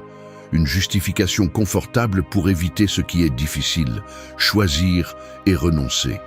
L'attention n'est pas simplement une question de productivité, c'est une affirmation quotidienne de qui vous êtes et vers où vous allez. Il y a des jours où l'esprit vous pousse à sauter d'une pensée à l'autre comme si cela était un signe d'intelligence ou de capacité. Mais ce qui se cache vraiment derrière cette dispersion, c'est la peur de faire face à l'essentiel. Il est plus facile d'occuper le cerveau avec des stimuli mineurs que de s'asseoir devant la tâche difficile, la conversation inconfortable, l'engagement profond. Prioriser l'attention est, au fond, un acte de bravoure psychologique. Admettre que vous ne pouvez pas tout gérer et que, si vous essayez, vous finissez vide, vous sentant insuffisant sans savoir pourquoi. Choisir sur quoi se concentrer, c'est aussi choisir qui décevoir, quoi laisser sans faire, quoi ignorer consciemment. Ce renoncement fait mal, mais c'est le prix de toute clarté. Bien souvent, le conflit interne n'est pas un manque de temps, mais un manque de direction. Vous accumulez des tâches, des engagements, des pensées, et vous confondez activité avec sens. Vous remplissez vos heures de mouvement, mais vous vous éloignez de vous-même parce que vous ne vous arrêtez jamais pour filtrer ce qui compte vraiment. L'attention nécessite de la rudesse. Vous demandez sans fioriture ce qui mérite votre investissement mental aujourd'hui et ce qui n'est que du bruit déguisé en urgence. C'est ici que le stoïcisme devient un outil chirurgical. Il ne suffit pas de vouloir vous concentrer, vous devez identifier les mécanismes internes qui vous poussent à la dispersion, le besoin de validation, la peur de manquer quelque chose, l'habitude de fuir l'inconfort. Ce n'est que lorsque vous reconnaissez ces motivations cachées que vous pouvez commencer à les désactiver. L'esprit flou devient son propre fardeau. Peu importe votre talent, si vous vous laissez emporter par chaque impulsion, vous finissez par diluer votre force jusqu'à la rendre irrélevante. L'essentiel est toujours caché derrière les distractions séduisantes. La question n'est pas « que puis-je faire de plus ?», mais « quelle est la seule chose qui compte vraiment aujourd'hui ?» C'est là que réside la différence entre avancer et simplement bouger. Faites de l'attention votre priorité quotidienne et tout le reste se réorganisera de lui-même.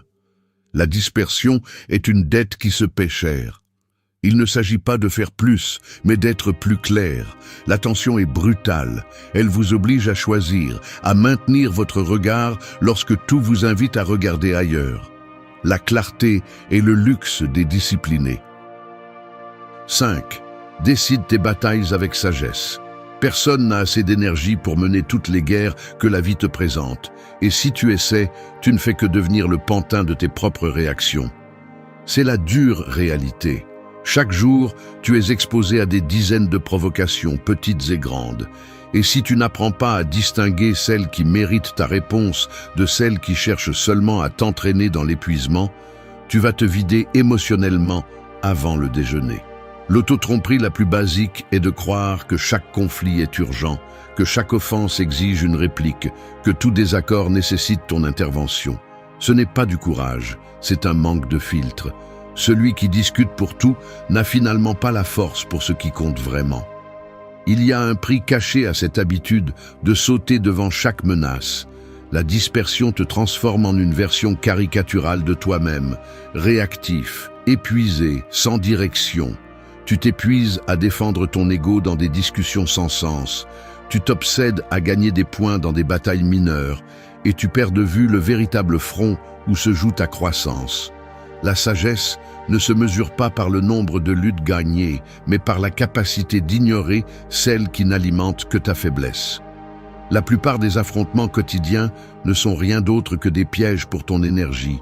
Des messages qui cherchent à te provoquer, des commentaires qui n'existent que pour te voler ta stabilité, des situations insignifiantes que ton esprit transforme en drame. Le stoïcisme ne te demande pas d'être un lâche, ni de devenir indifférent.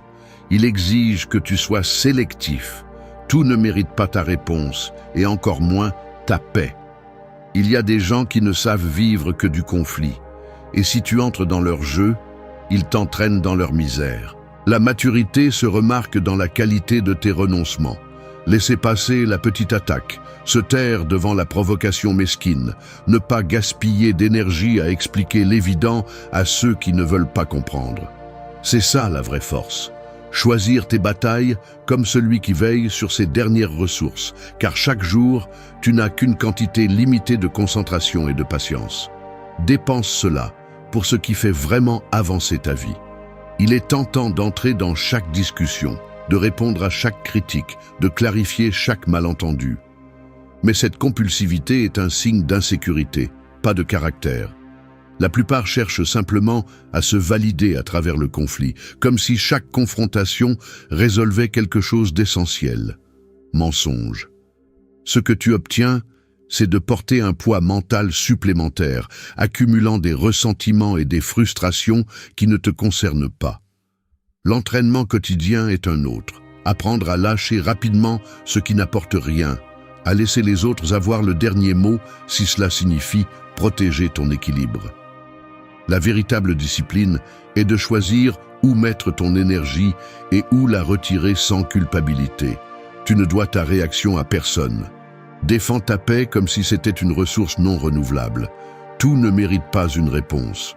Dans l'économie de ton esprit, chaque bataille improductive est une fuite qui appauvrit ta journée. Arrête de donner ta force dans des luttes qui ne changent rien. Décide avec froideur où investir ton courage et où simplement ne pas apparaître. C'est ça la différence entre vivre épuisé et avancer avec clarté. 6. Construis une discipline sans chercher de reconnaissance. Je reconnais quelque chose d'inconfortable. Parfois, alors que je répète cette routine auto-imposée de me lever tôt, d'étirer mon corps, de préparer mon café et de m'asseoir pour lire même si personne ne me voit, je ressens une sorte de vide, un élan subtil, presque imperceptible, d'attendre que quelqu'un le remarque, qu'un message d'approbation arrive ou qu'un regard complice valide l'effort que je mets dans de petites choses qui ne seront jamais des nouvelles. Je m'observe de l'extérieur, ajustant ma posture, vérifiant ma tasse, repassant mentalement la discipline du matin comme si, par un miracle quelconque, un public invisible me récompensait pour ma constance. Mais la réalité est autre. Il n'y a ni applaudissements, ni témoins. Le silence est la seule compagnie, et parfois, il pèse.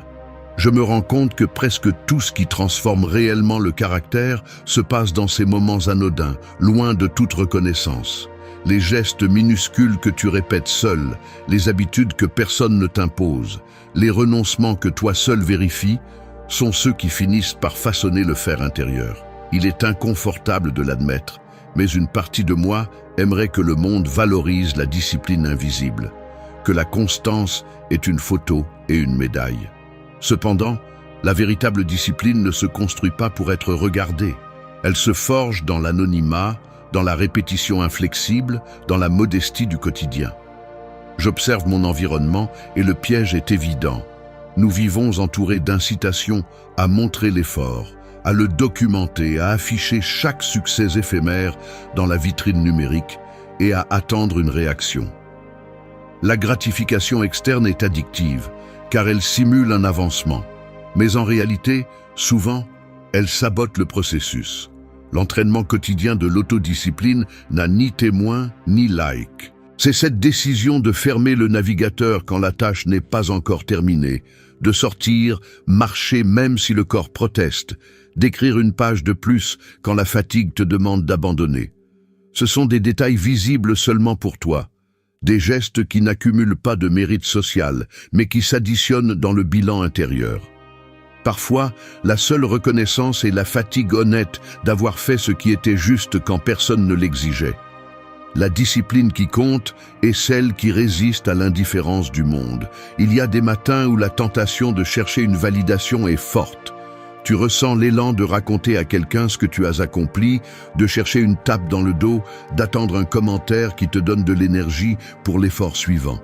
Mais si tu cèdes à cet élan, tu fais dépendre ton propre processus du reflet des autres.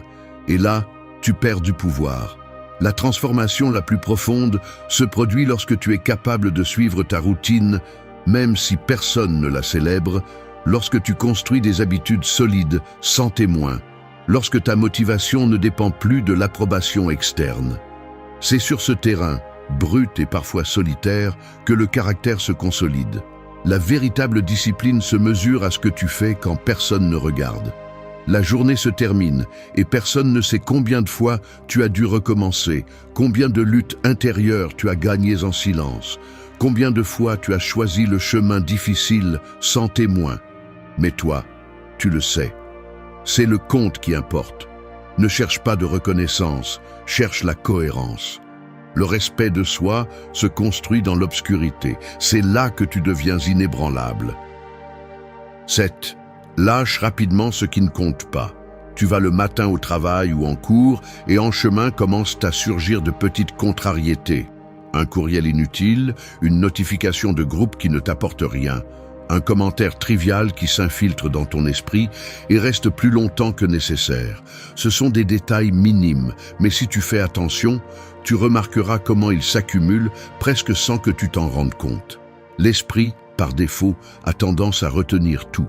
Des offenses légères, des phrases ambiguës, des micro-déceptions, des tâches qui ne sont pas urgentes mais occupent de l'espace. Le résultat est prévisible. Tu charges de plus en plus de poids invisibles et tu l'emportes avec toi tout au long de la journée. La première erreur stratégique est de ne pas discriminer ce que tu gardes. L'esprit n'a pas d'espace infini ni d'énergie illimitée. Il fonctionne comme un système d'exploitation qui, si tu ne le nettoies pas régulièrement, commence à fonctionner lentement, saturé, sans réelle capacité de réponse. Lâcher rapidement ce qui ne compte pas n'est pas de l'indifférence, c'est de l'intelligence émotionnelle de base. Chaque pensée inutile que tu conserves est un fragment d'attention que tu perds. Chaque offense mineure que tu revives est une énergie vitale qui se détourne de l'essentiel.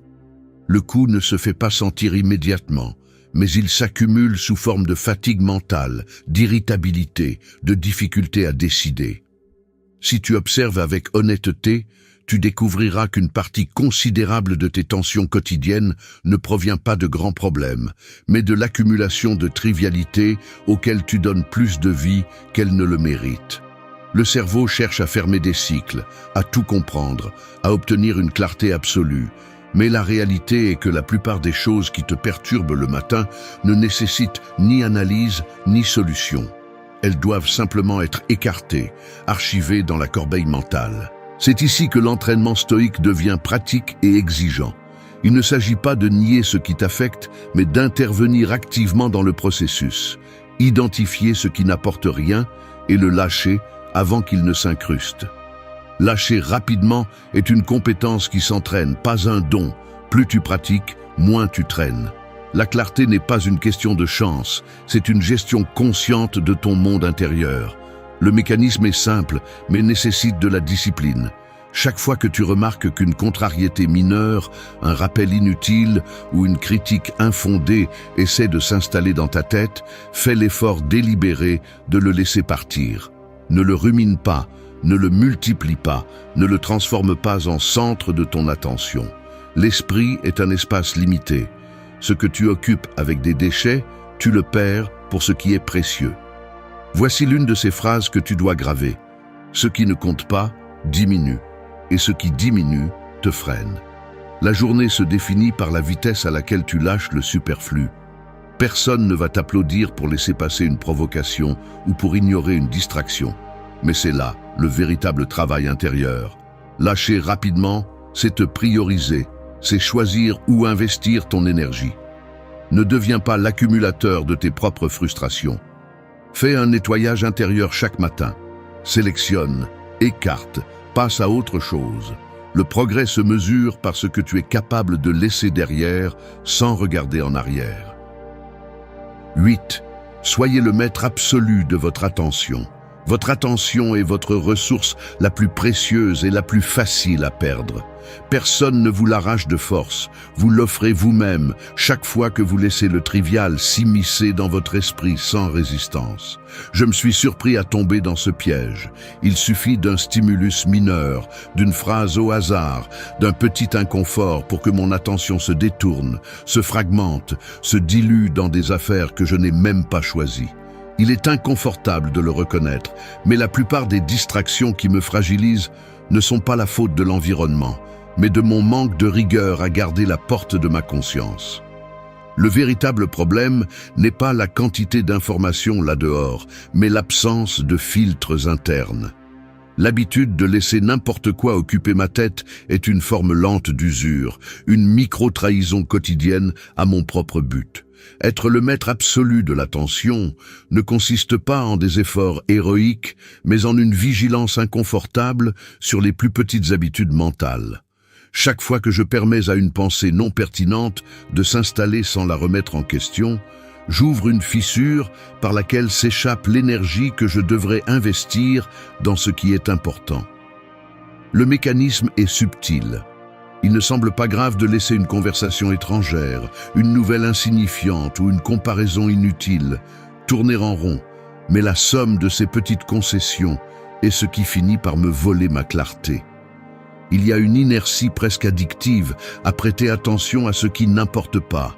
Le cerveau recherche un divertissement facile, une validation rapide, une évasion de l'inconfort. Mais chaque fois que je cède, je perds en précision. L'attention que je donne ne se récupère pas. Ce qui n'est pas choisi finit par construire la narration de ma journée. J'ai remarqué que lorsque je ne suis pas implacable avec ce que je laisse entrer dans mon esprit, mon jugement s'affaiblit. Ce n'est pas seulement une question de productivité, c'est une fracture dans la capacité de choisir qui je veux être. Si chaque stimulus peut entrer, alors n'importe qui peut diriger le cours de mon état intérieur. La vie moderne est conçue pour disperser votre attention et la vendre au plus offrant. Si vous ne la protégez pas, vous vous transformez en consommateur passif de messages, d'émotions et de préoccupations d'autrui. Vous cessez de construire et commencez à errer mentalement, sans direction. Être le maître de votre attention est une discipline sans applaudissements. Personne ne vous félicitera pour avoir ignoré le superflu, pour avoir dit non à la distraction, pour avoir choisi sur quoi vous concentrer quand il serait confortable de se laisser entraîner. Mais là se trouve la véritable différence entre vivre par réaction et vivre par intention. La concentration n'est pas un don, c'est le résultat de 1000 petites décisions inconfortables. Décidez à chaque instant ce qui mérite de l'espace dans votre esprit et ce qui ne le mérite pas. C'est la véritable liberté. Dirigez votre attention comme une ressource rare, non comme un butin gratuit pour l'environnement. Le niveau de vie que vous avez aujourd'hui est le reflet de la qualité de votre attention.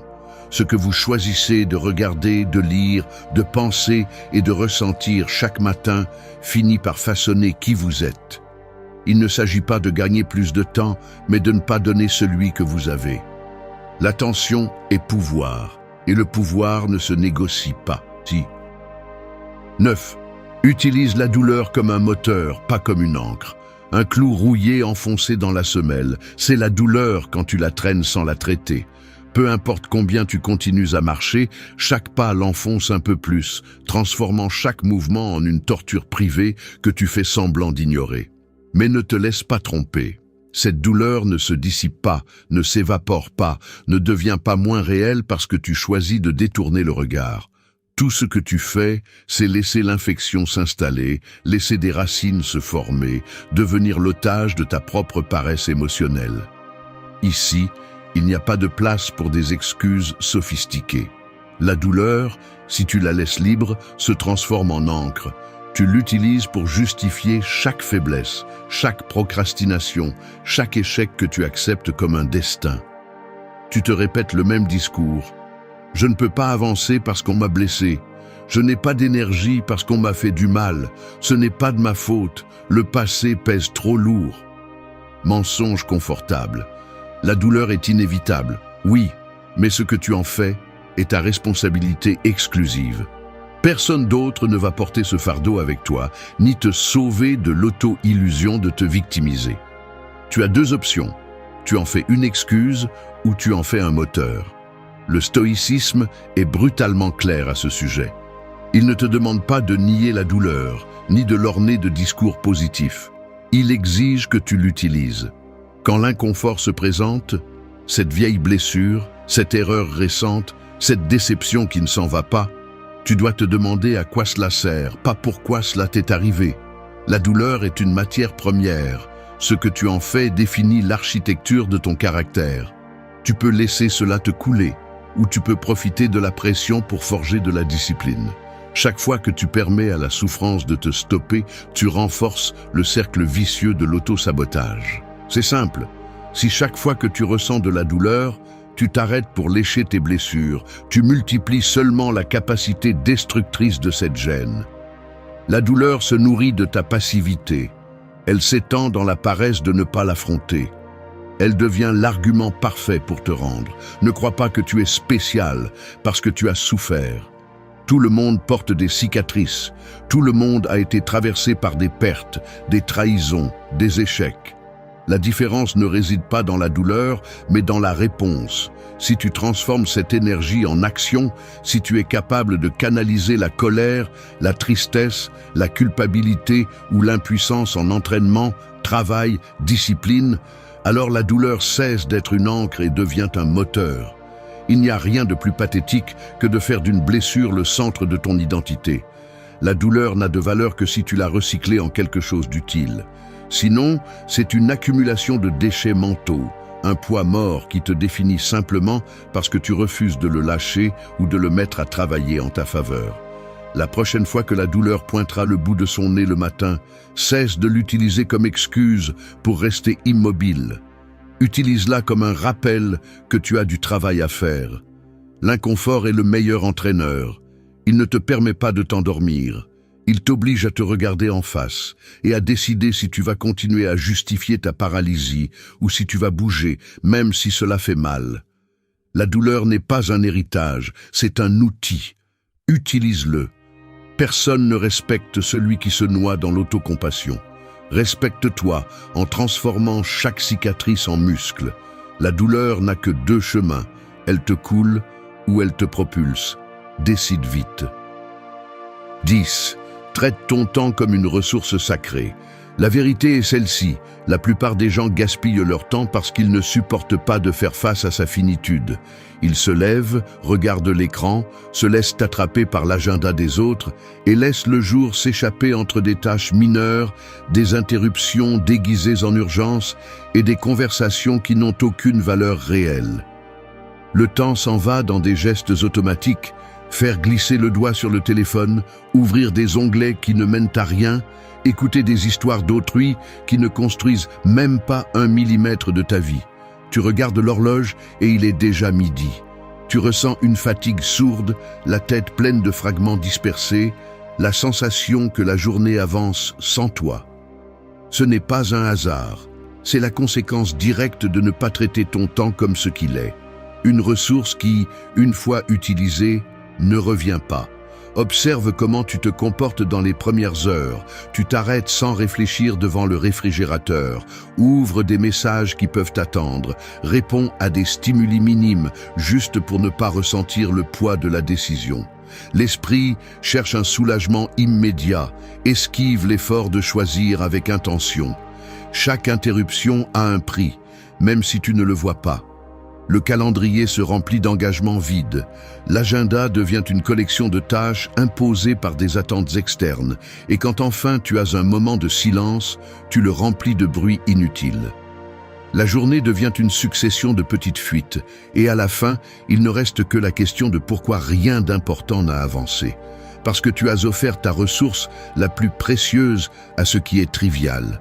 La discipline stoïque commence justement ici, en traitant chaque minute comme si c'était une pièce de monnaie que tu ne peux dépenser qu'une seule fois. Il ne s'agit pas de devenir un fanatique du contrôle, mais d'élever le standard de ce que tu permets d'occuper ton agenda et ton esprit. Si tu te vois céder des heures à ce qui ne construit pas, à ce qui ne te renforce pas, tu dois freiner et te demander « Cela mérite-t-il le temps que je ne récupérerai jamais ?» Tu n'as un sens de l'urgence que lorsque tu comprends que chaque minute que tu perds est une fracture dans ta vie qui ne se répare pas. Le temps ne se conserve pas, il ne s'investit que ou se perd. Et la différence est brutale. Regarde les gestes, la façon dont tu remets à plus tard ce qui est nécessaire, la manière dont tu te précipites à résoudre ce qui ne te concerne pas avant de t'occuper de tes propres affaires, la facilité avec laquelle tu te trouves des excuses en disant « je n'ai pas le temps », tout en consacrant des heures à ce qui ne compte pas. Le corps le ressent, tension dans la nuque, fatigue dans le regard. Cette anxiété qui grandit lorsque la journée se termine et que tu sais que tu n'as pas été maître de ta journée. Traiter le temps comme sacré n'est pas une belle phrase. C'est l'acte inconfortable et radical de défendre chaque heure comme s'il s'agissait d'une ressource irremplaçable. Respecte ton agenda comme tu respecterais une promesse faite sous serment. Ce que tu permets d'occuper ta journée finit par occuper ta vie. Celui qui ne valorise pas son temps finit par être utilisé par l'agenda des autres. Le temps est la richesse que personne ne te rend. Investis, ne dépense pas. Merci d'être resté jusqu'à la fin de la vidéo. Si vous avez tout vu, commentez « Je suis stoïcien » comme notre signe secret, indiquant que vous êtes un véritable apprenant du stoïcisme. N'oubliez pas de vous abonner et de liker la vidéo si elle vous a plu. Rendez-vous dans la prochaine vidéo et rappelez-vous, continuez à cultiver votre esprit stoïque.